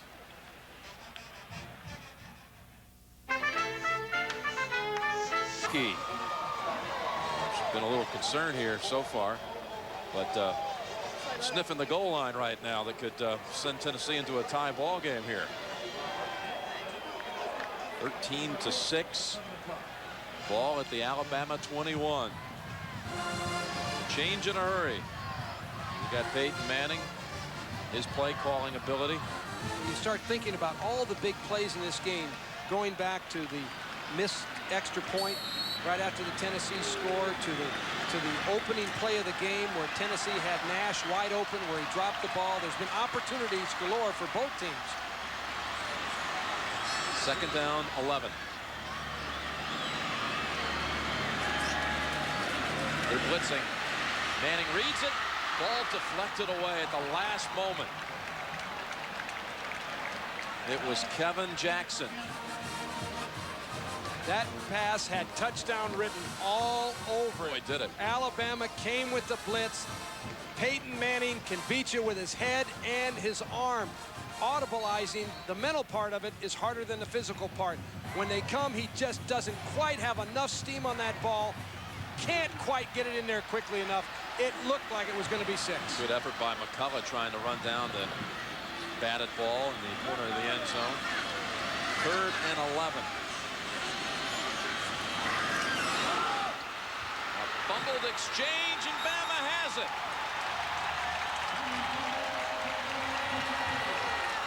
Just when you thought the tide had turned, Alabama recovers the fumble. Dwayne Rudd. Once again, Peyton Manning was checking the play off. Oftentimes when you're doing that, it's a problem. And Sam Pinner is the backup center. Remember, that's not the starting center. That's not Brent Gibson. 59 is Sam Pinner. And that is what affected Peyton Manning. He pulled out just a little early. The center and the quarterback weren't quite comfortable with one another.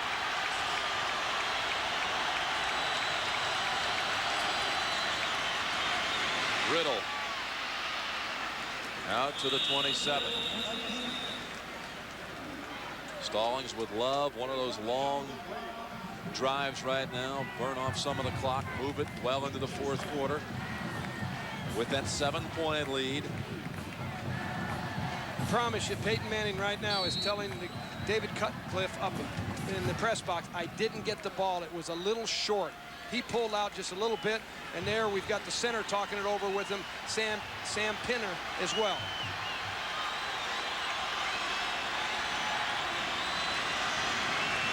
Second and 4. Riddle, that's the first down for Alabama. Well, it's Bear Bryant football. You said it from the start here at Alabama. Gene Stallings, he said no sense talking about it when asked about being in this national championship race, but overlooked by many. He said, we beat the teams on our schedule. We're going to play for it. And that's really true. They were able to go on through unbeaten, then play Florida, and that would be on the schedule. And he said he didn't talk a lot about the national championship. He talked about each week, take one game at a time, and if you win the ones you're supposed to, you're going to play for the national championship. Riddle. Look at him keep his balance. He's near 150 yards rushing and knocked out of bounds at the 49. Patrick Haight with some kind of block. The wing formation has really helped Alabama today.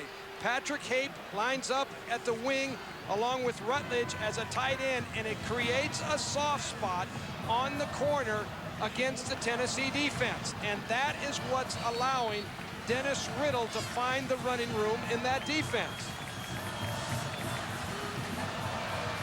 11 seconds to go, 3rd quarter. Montoya Madden comes in for Riddle, who gets a rest. Dennis Riddle has had 28 carries for 150 yards. Remember, they wanted 200 yards rushing. Madden goes low to advance the football into Tennessee territory. They won't have to travel far to switch ends.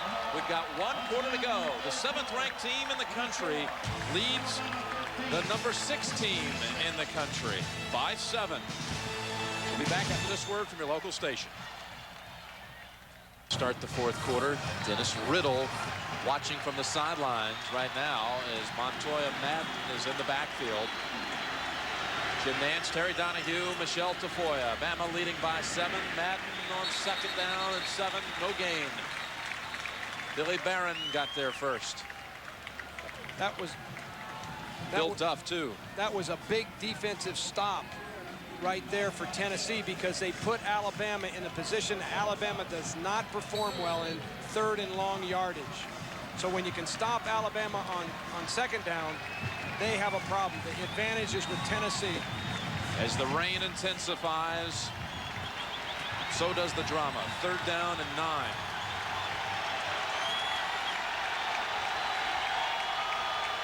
Riddle returns. Kitchen wanting to throw. Awkward pass in the area of Vaughn and a flag thrown. They're going to get the interference call against Terry Fair.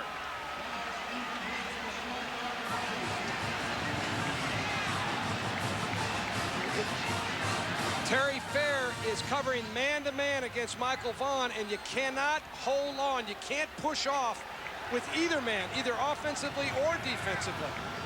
Terry Fair pushing off right there is called for the penalty. Well, let's see here. Now they're...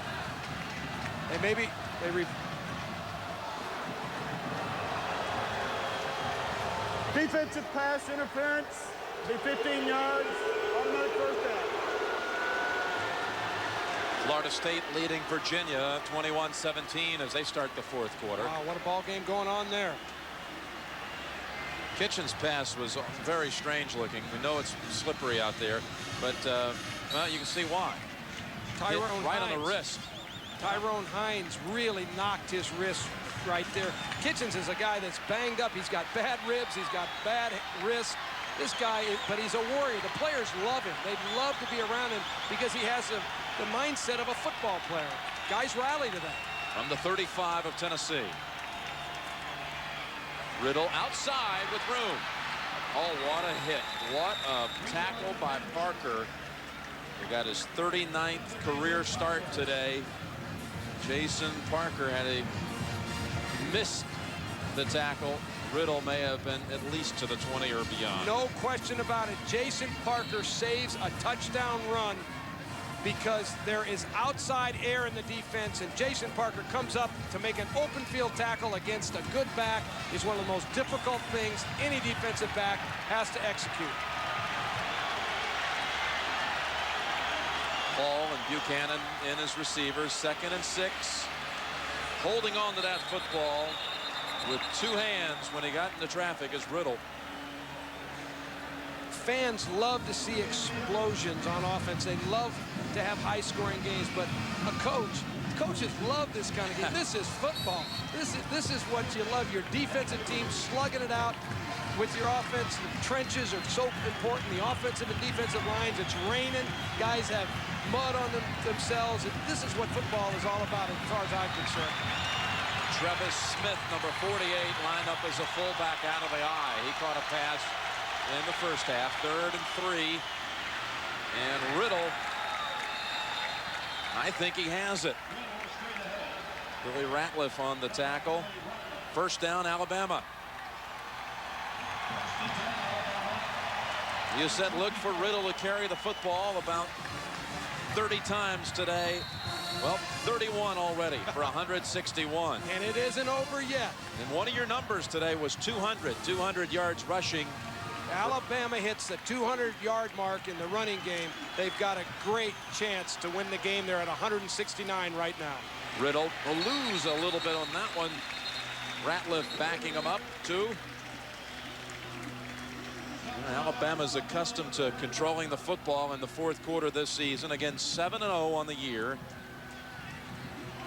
You never know how this game is going to turn out, but this is exactly the situation that Gene Stallings and his staff envisioned for themselves prior to the game.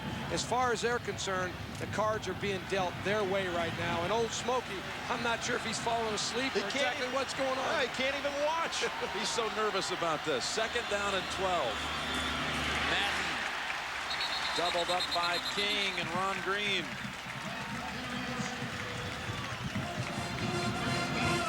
Ron Green is one of the players who had come up big recently for the Tennessee defense. He slants to the inside and quick enough to get back outside to make that positive play for that defense. Again, they put Alabama now in 3rd and 12.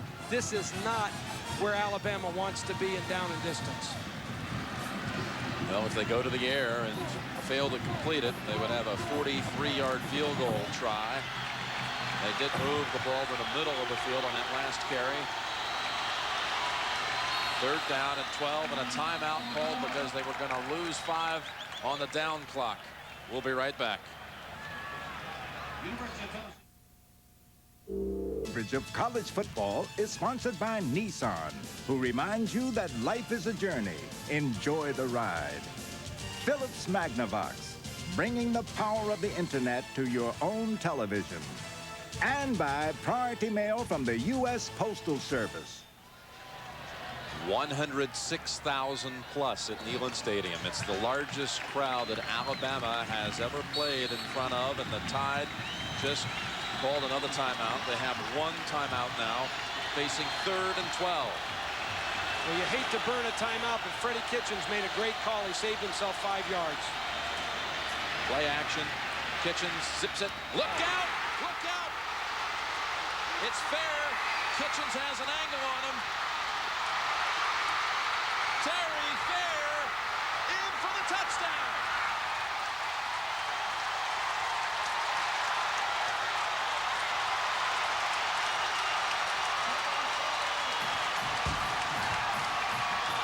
Now they've got a flag down back at the 28.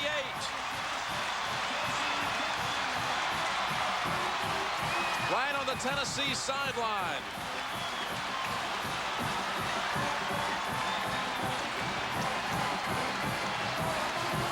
Oh, one of the last blockers down there called for clipping. Wow. To nullify the touchdown. Terry Fair, who had been a little damaged with the ankle in this half, had set out some.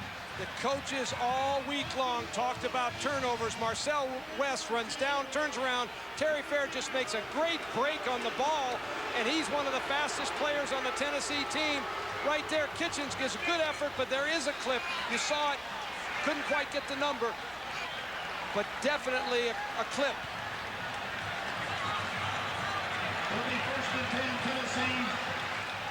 Football at the 43. Looked like Ratliff. Billy Ratliff, number 40, definitely a block in the back. Good call by the official. Instead of a 90-yard run back that could have tied it with the point after, Tennessee from the 43. Manning looks left, throws, short gain to Nash. That was Fair's second interception of the day, and we had just been talking during the commercial about how Terry Fair did not look 100% in this half with his ankle. Well, he really didn't. In fact, Copeland went in and received a punt in his place because his ankle's bothering him. But players come up with big plays in big games, and Terry Fair certainly did in that case. But again, remember, it was 3rd and 8. That's not Alabama's forte. 2nd and 5. Brent Gibson has come back at center for Penner. Receiver on the ground, Joey Kent. The wizardry of Joey Kent picks up a first down at the 24. What a play. You want to see why the guy is the best receiver in the history of the University of Tennessee. He falls on the ground, but he recovers enough. The ball hits him right in the hands. Peyton Manning, excellent throw, knowing his receiver was down on the ground. Kent, 6 catches, 125 yards. What a play that was. Had Townsend not fallen down, he may have had a shot at an interception. Volunteers on first down, over to Nash. Now they're picking up steam, and a late hit will move the football near the 5. Fernando Bryant belted him out of bounds. Marcus Nash dropped the opening play of the game, but he didn't drop this one. He comes up big when he needs to. Alabama hits late, out of bounds. It's a definite penalty. Good call by the official. Fernando Bryant has to keep his poise in that particular case. Personal foul, hitting out of bounds. The distance, measured to be half the distance to the goal line. First down. How fast a game can turn around with just a mistake or two, a mental mistake.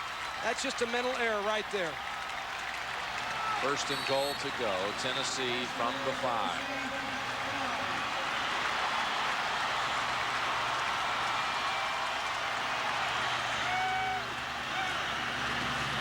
Graham.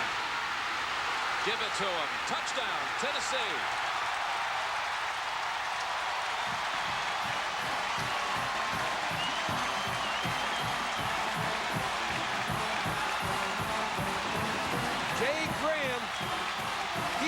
The game against Alabama last year with a 75-yard touchdown run. He puts him on the scoreboard here, finally making his presence felt, but he's down. He's down before he gets the ball into the end zone. Bad call by the official. Now the extra point, missed the last time. Hall to tie it. Dead center. Well, it was first and goal, and it looked like Graham had the knee down early. But it looked also as though there was no stopping Tennessee after that interception. The game is tied with 9:41 remaining. All tied, 9:41 remaining. Alabama was down deep in Tennessee territory on third down. Had they just had an incomplete pass, they could have been attempting a field goal to go up 10. Instead, Terry Fair intercepts. Tennessee scores the touchdown. West runs it back to the 25 and lets go down to the sideline for Michelle Tafoya.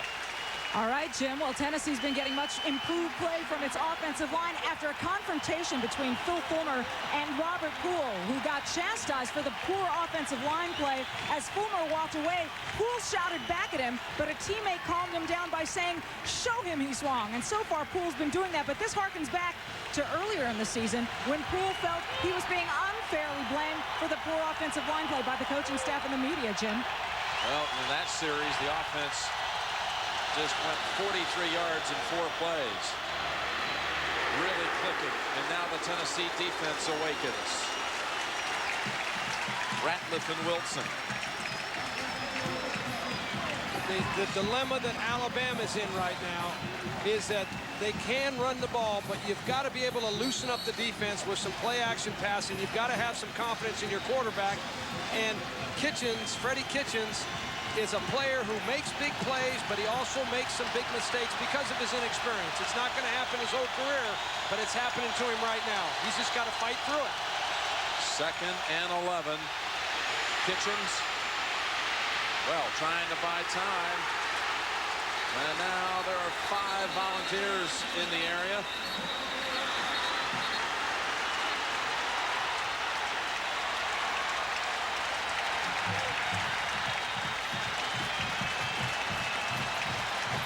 Sometimes it's not just the defensive front that causes the sack, but the secondary plays well. Tennessee is in a zone defense. They've got all of the receivers are covered. There's nowhere for Freddie Kitchen to go with the ball. The secondary has just done a great job taking the pass away. 3rd and long for Bama. With 8:12 clock running, 3rd and 13.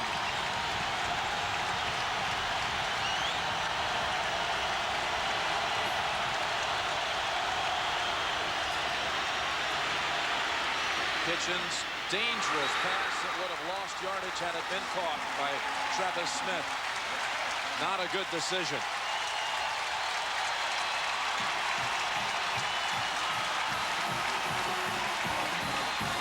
Again, Freddie Kitchens has nowhere to go downfield with the ball, so he lays it off to the flat. When you're 3rd and 12, it's not a good throwing decision. You have no chance to make the first down in that kind of a situation.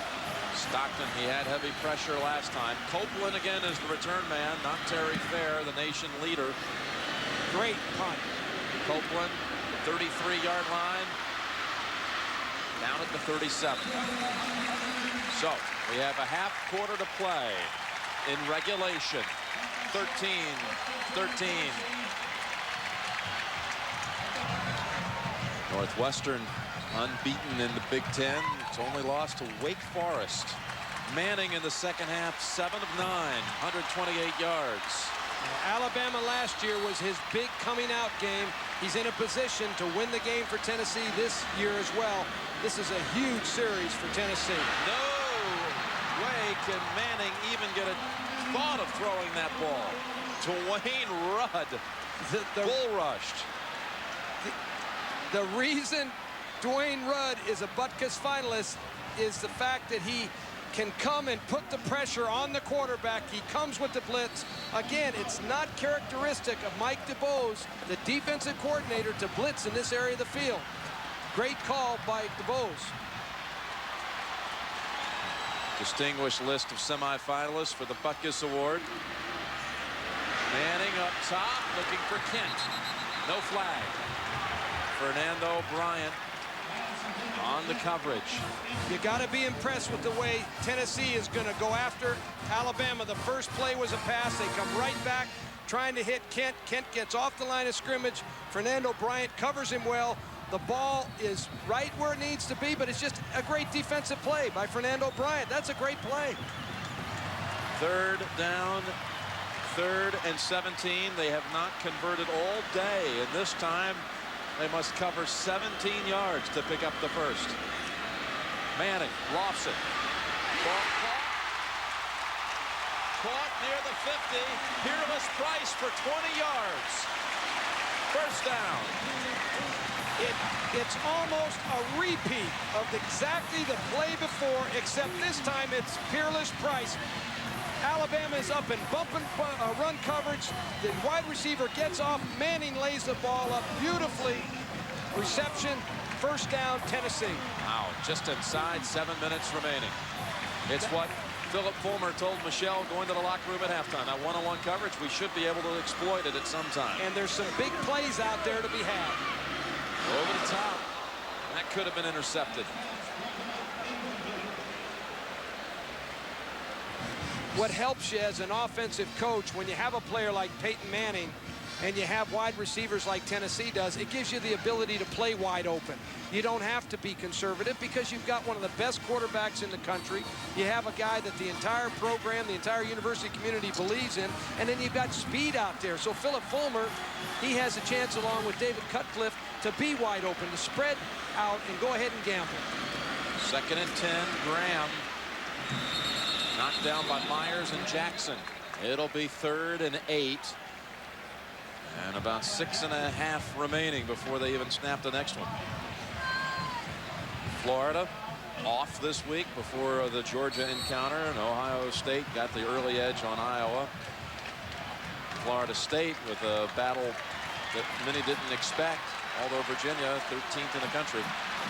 The team on the West Coast, Arizona State, have they had a year, and are they right now playing as well as they're capable of? 3rd down and 8. Here comes the rush again, and Alabama will get the football back. Manning sacked by Ralph Staten and Tyrell Buckner. Sack number 5 of the day by Alabama. Ralph Staten he's got speed and more speed. It allows Alabama to go ahead and bring heat from the corner. He's the guy that can play linebacker, can blitz like a secondary player, and that's exactly what he does. He's come up big several times today. Chad Goss is the return man. Clock running, 5.5 to go. No pressure on the punter. Binion off the side of the foot, but it won't hurt Tennessee too much. Ball down at the 20. 5:33 remaining. Tie ball game. What will be Alabama's strategy on offense? Freddie Kitchens having a tough day. 6 of 14, 3 passes intercepted. But you got to remember, he is 7-0 as a starter. That's the one redeeming quality. There's Riddle. Boy, that doesn't hurt you. Almost a 20-yard run. Give him 19 and out of bounds at the 39. Michael Vaughn, the receiver, helped clear out that side. And again, Patrick Haight, along with Michael Vaughn, they throw the key blocks.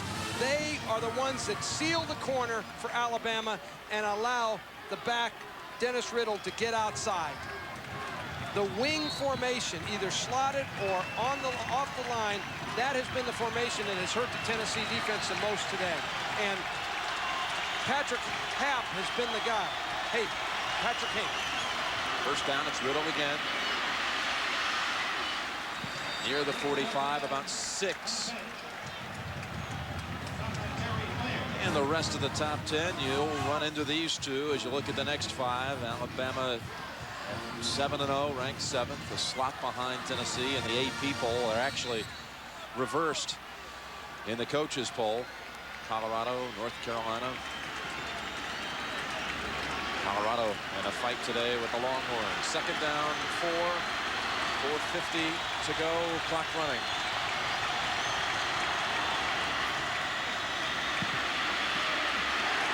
No gain for Riddle. No, but it was a good, smart play. Did you notice there was a few more feet in that run, but instead of taking the ball out of bounds, he kept it inbounds, which keeps the clock moving. I'll tell you, I know Gene Stallings saw it, and I'm guaranteed he'd hug that guy right now if he could get his hands on him. That was a very good play by Dennis Riddle. 3rd and 3.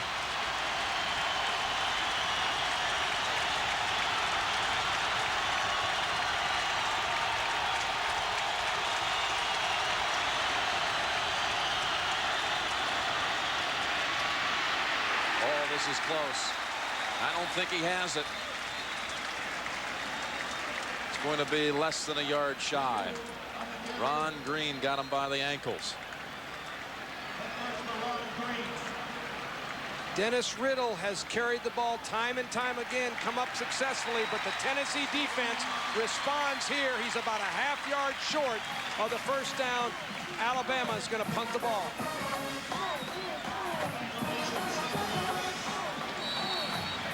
Well, they marked it all the way back at the 47. Copeland back to return. 3:20 to go. Clock still running. Stockton.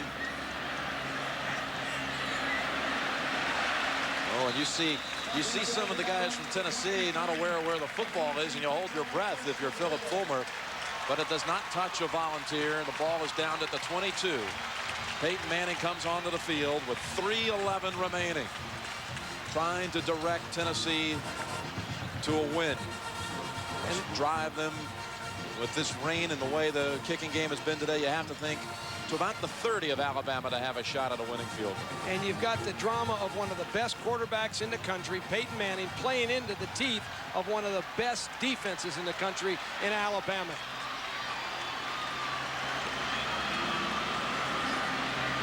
Back up Tennessee 5. Big Chad Clifton, the right tackle, got a little bit jumpy and just jumped off sides there. All that shifting around by Alabama may have crossed up the freshman right tackle. Alabama's been stemming. Illegal start by the offensive lineman. It'll be 5 yards. Replay first down. All day long, Alabama has been stemming their front. They line up one place, and then at the last minute, they go ahead and move. And when they move, it affects players at the line of scrimmage. Right there, you see the movement. The big old tackle jumps. 1st and 15 from the 17. Graham popped at the 20. In this game, there was just the lone field goal in the first half. That by Brian Cunningham. 3rd quarter, West wide open, 40-yard strike. Then after an interception, Alabama added 3 more, 13-0.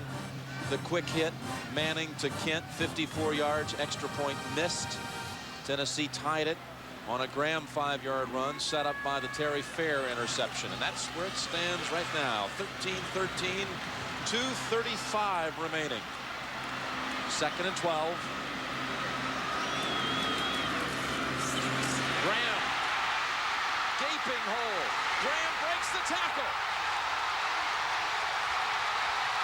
Jay Graham, touchdown, Tennessee. 79 yards.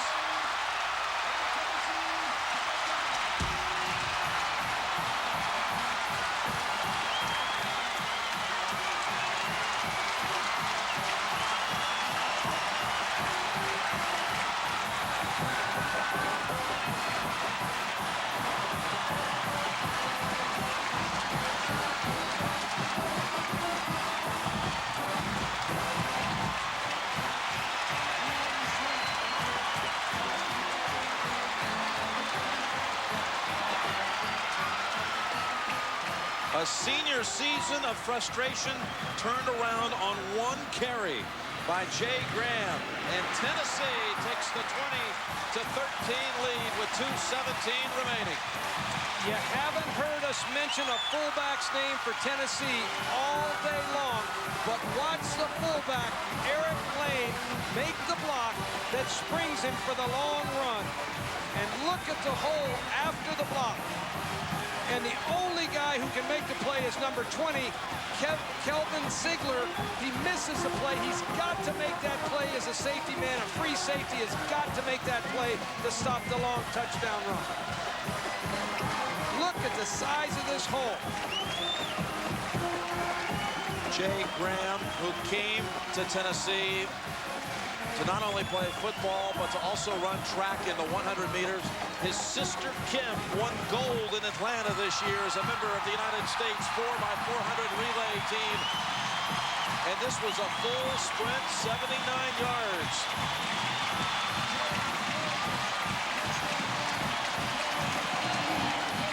He was the one who last year, when Alabama tried to crawl back into the game down at Legion Field, broke open the game with a 75-yard touchdown run also down the right sideline.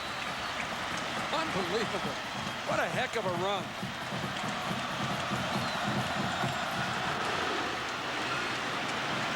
$20 unanswered by Tennessee. Vaughn on the return. Takes a wicked hit by Craig King at the 23. So now Freddie Kitchens must lead Alabama back with 2:11 remaining.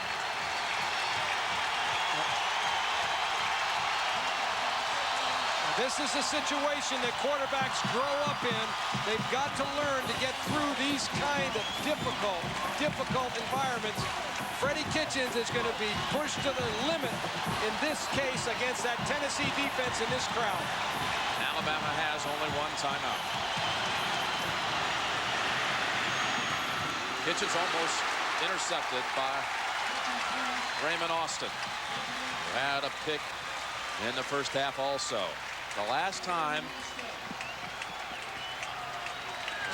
Alabama won here, or Tennessee won here against Alabama, was back in 1984. 5 straight times the Tide has come in here and beaten Tennessee on its home turf. Well, you got to give Tennessee credit, down 13-0 for their defense and offensive teams to respond like that. They've got some character. 2nd and 10. Kitchens airing it out long. Ball is there. Oh, he had it for a moment at the 40. Calvin Hall looked like he should have made the catch there, Terry. You can't blame Freddie Kitchens for this throw. Calvin Hall has a cast on his right hand. One of the reasons he probably could not come up with the ball is because of that cast. 3rd down. 3rd and 10.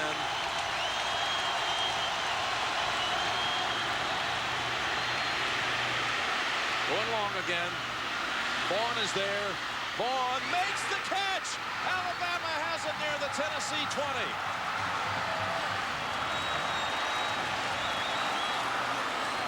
56 yards to Michael Vaughn. Well, what about Freddie Kitchens? He comes back with another perfect throw after having a tough day. And Terry Fair, the guy who made the huge interception a few minutes ago, gets beat on this play. And Michael Vaughn, who set the Mississippi high school record for 40 touchdowns, he comes up with the play. Look at the concentration. Oh, it almost came out, too. He caught more touchdowns, that is, than any player in Mississippi history. And he has the football at the 22. 22 of Tennessee, 147, 1 timeout for Bama.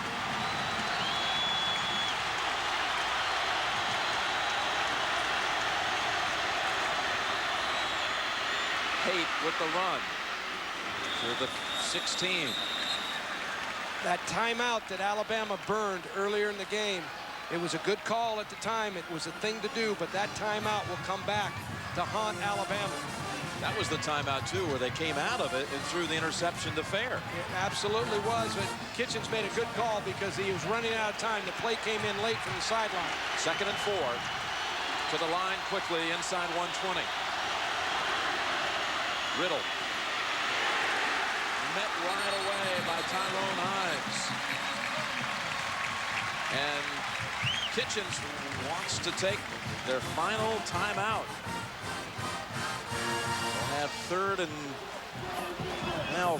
3rd and 4, I believe. Regardless of how this game turns out, Freddie Kitchens is going to grow from this experience. This is a marvelous opportunity for him to blossom as a quarterback. He's down there. He throws a pass to Calvin Hall. Hall makes a great effort, doesn't hang on to it. He comes right back with another deep ball to Michael Vaughn. That's what's going to make the quarterback blossom. And he's just a young player. Although he's a junior, he's a young player in terms of experience. He's talked about it recently about, people were saying, hey, how about some of the decision-making out there? And he's, I'm not a guy who's been a 3-year starter or a 2-year starter. This, in fact, just his 10th game of his career as the starting quarterback, and really surfaced for the first time last year in the game against Tennessee, where he came in replacement of Brian Bergdorf. And it takes time. That experience is invaluable. Repetitions on the practice field, repetitions in game competition. That's how the quarterback grows. Well, tomorrow night, Ken Owen heads an all-star cast in grade A level material, according to People magazine. That's 2 hours preview. Special show, Easy Streets tomorrow, CBS. You should be there. Meanwhile, no easy street here for Tennessee's defense, trying to shut down Alabama with 1:08 to go. 3rd down and 4. Kitchens, is there a flag? Hines looked to be on his back, no call. It'll be 4th down. Hines knocked it away. That was awful close coverage. The Alabama coaches felt that the best defensive player on the field was Tyrone Hines, the middle linebacker for Tennessee. West is in at tight end. He runs an inside route, but it's just a great play by Tyrone Hines. He's got a hold of the back, but he reaches around. The official didn't see him have a hold of that jersey with his left hand. Here we go, 4th and 4. 4th down. Must get to the 12 to have any hope. Riddle still on his feet. Riddle, where will they mark it? First down. They gave him the 1st down when he should have been stopped near the 20. What an individual effort by Dennis Riddle. The guy has played like a warrior all day long. We see Kitchen throw a swing pass to the outside. He gets hit behind the line of scrimmage. He does it on individual effort right there. Look, just great strength. It's ball game at that point. It is going to be ball game. Game is over. They spotted at the 11. 1st down, Alabama. 56 seconds. But you're talking about a guy that has been almost a 1,000-yard rusher. He wants that 1,000 yards this year. He's competing like every football player wants to compete. No timeouts. 1st down from the 11. Kitchens avoids the sack. Now just throws it away. Smart play by Freddie Kitchens right there. He needed to get rid of the ball. He stops the clock. He's got downs enough to win the football game. The time is the enemy right now. He's got downs. He just needed to get that clock stopped. Good play by him.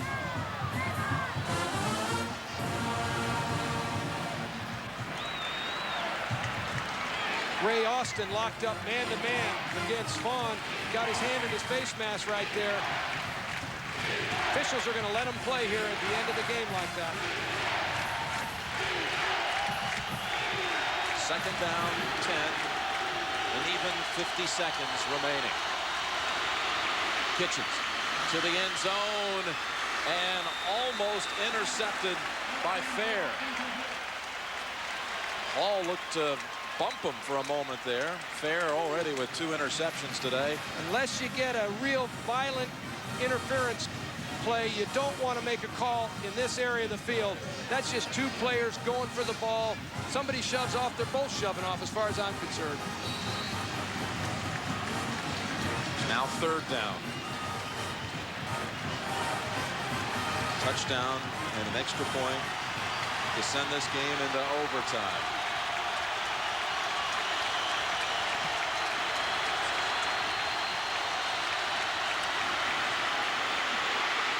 Man open.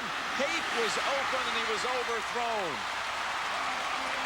Billy Ratliff, number 40, put the pressure on Kitchens. Excellent pass rush that time. Hape was wide open. Kitchens just didn't have quite enough time to get the ball to the tight end. He runs a little corner route. He pushes off. He is open. But the pressure from Billy Ratliff, number 40, is what disrupted the play. Well, they've converted once on 4th down on a superhuman effort by Riddle. They have the 3rd down pass play for 56 yards. Is it a day of destiny for the Crimson Tide? 4th and 10, 39 seconds. Kitchens, ball deflected, stripped away. Tennessee football. Volunteers will win.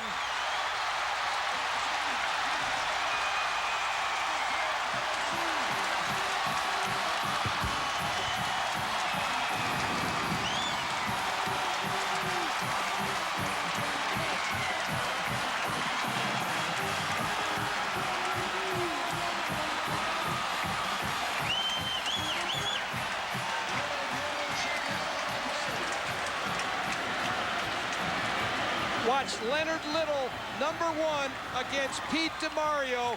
He's the guy that gets his hand on that ball and takes it out of Freddie Kitchens' arm.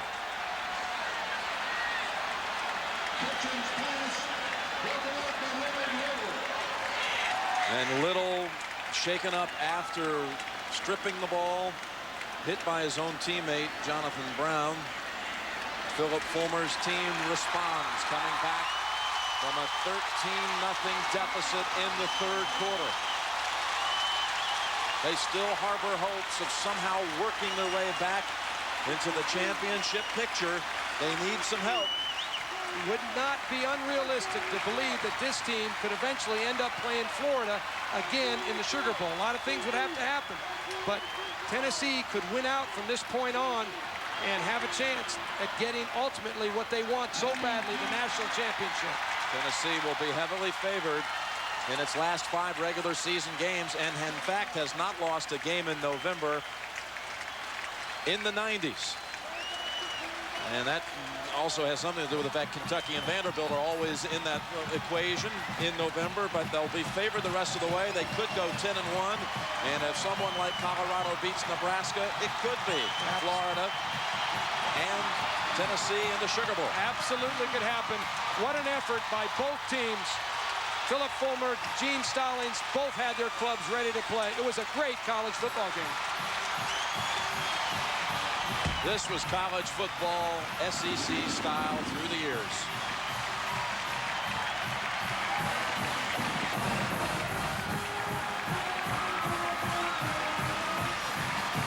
Peyton Manning grew up as a little boy. He had a quote from Jimmy Connors hanging up in his room down in New Orleans. It said, "I hate to lose more than I like to win." I tell you, as a coach, you could probably relate to that. I think a lot of athletes and coaches can. Sometimes the pain and defeat is much greater than the exhilaration of the victory.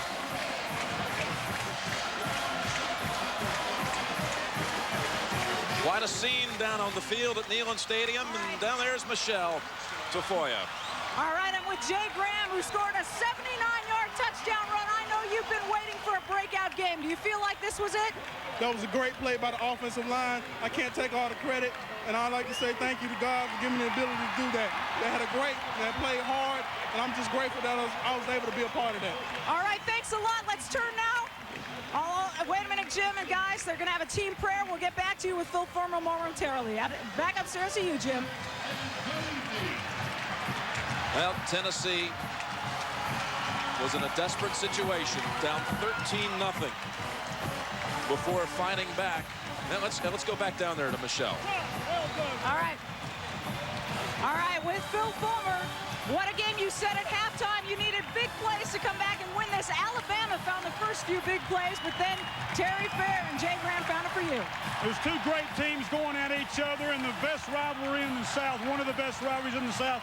I'm proud of our football team, and I think Coach Stallings is probably very proud of his. It's a classic Southeastern Conference battle. I cannot say enough for the heart of our football team. Congratulations, Coach Jim.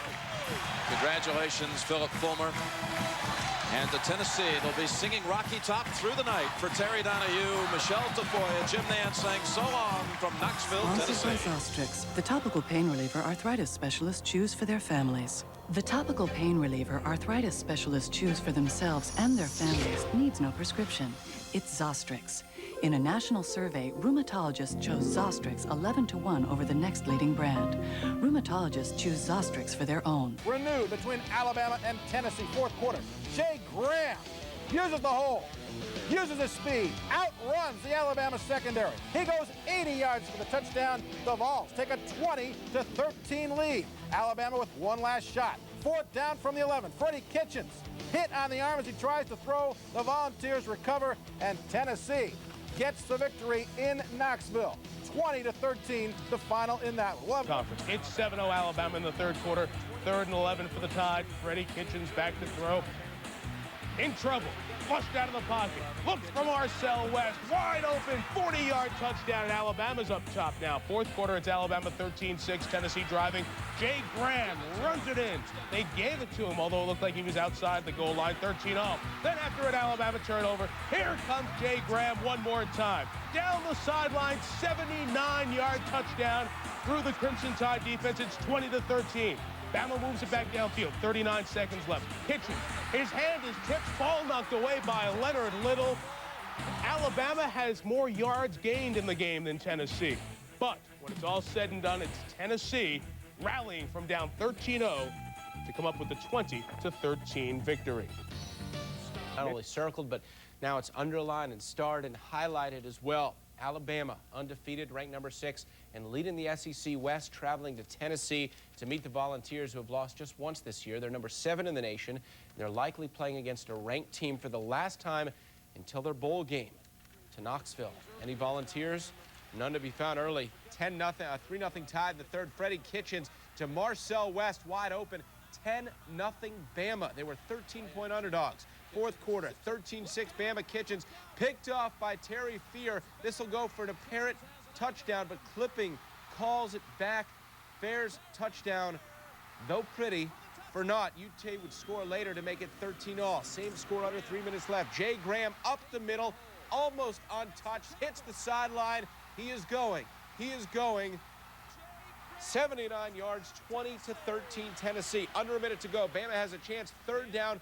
Overthrow by Kitchens to a wide open receiver, Patrick Haight. Then on fourth, Leonard Little will make the strip, and that one puts it on ice in Knoxville.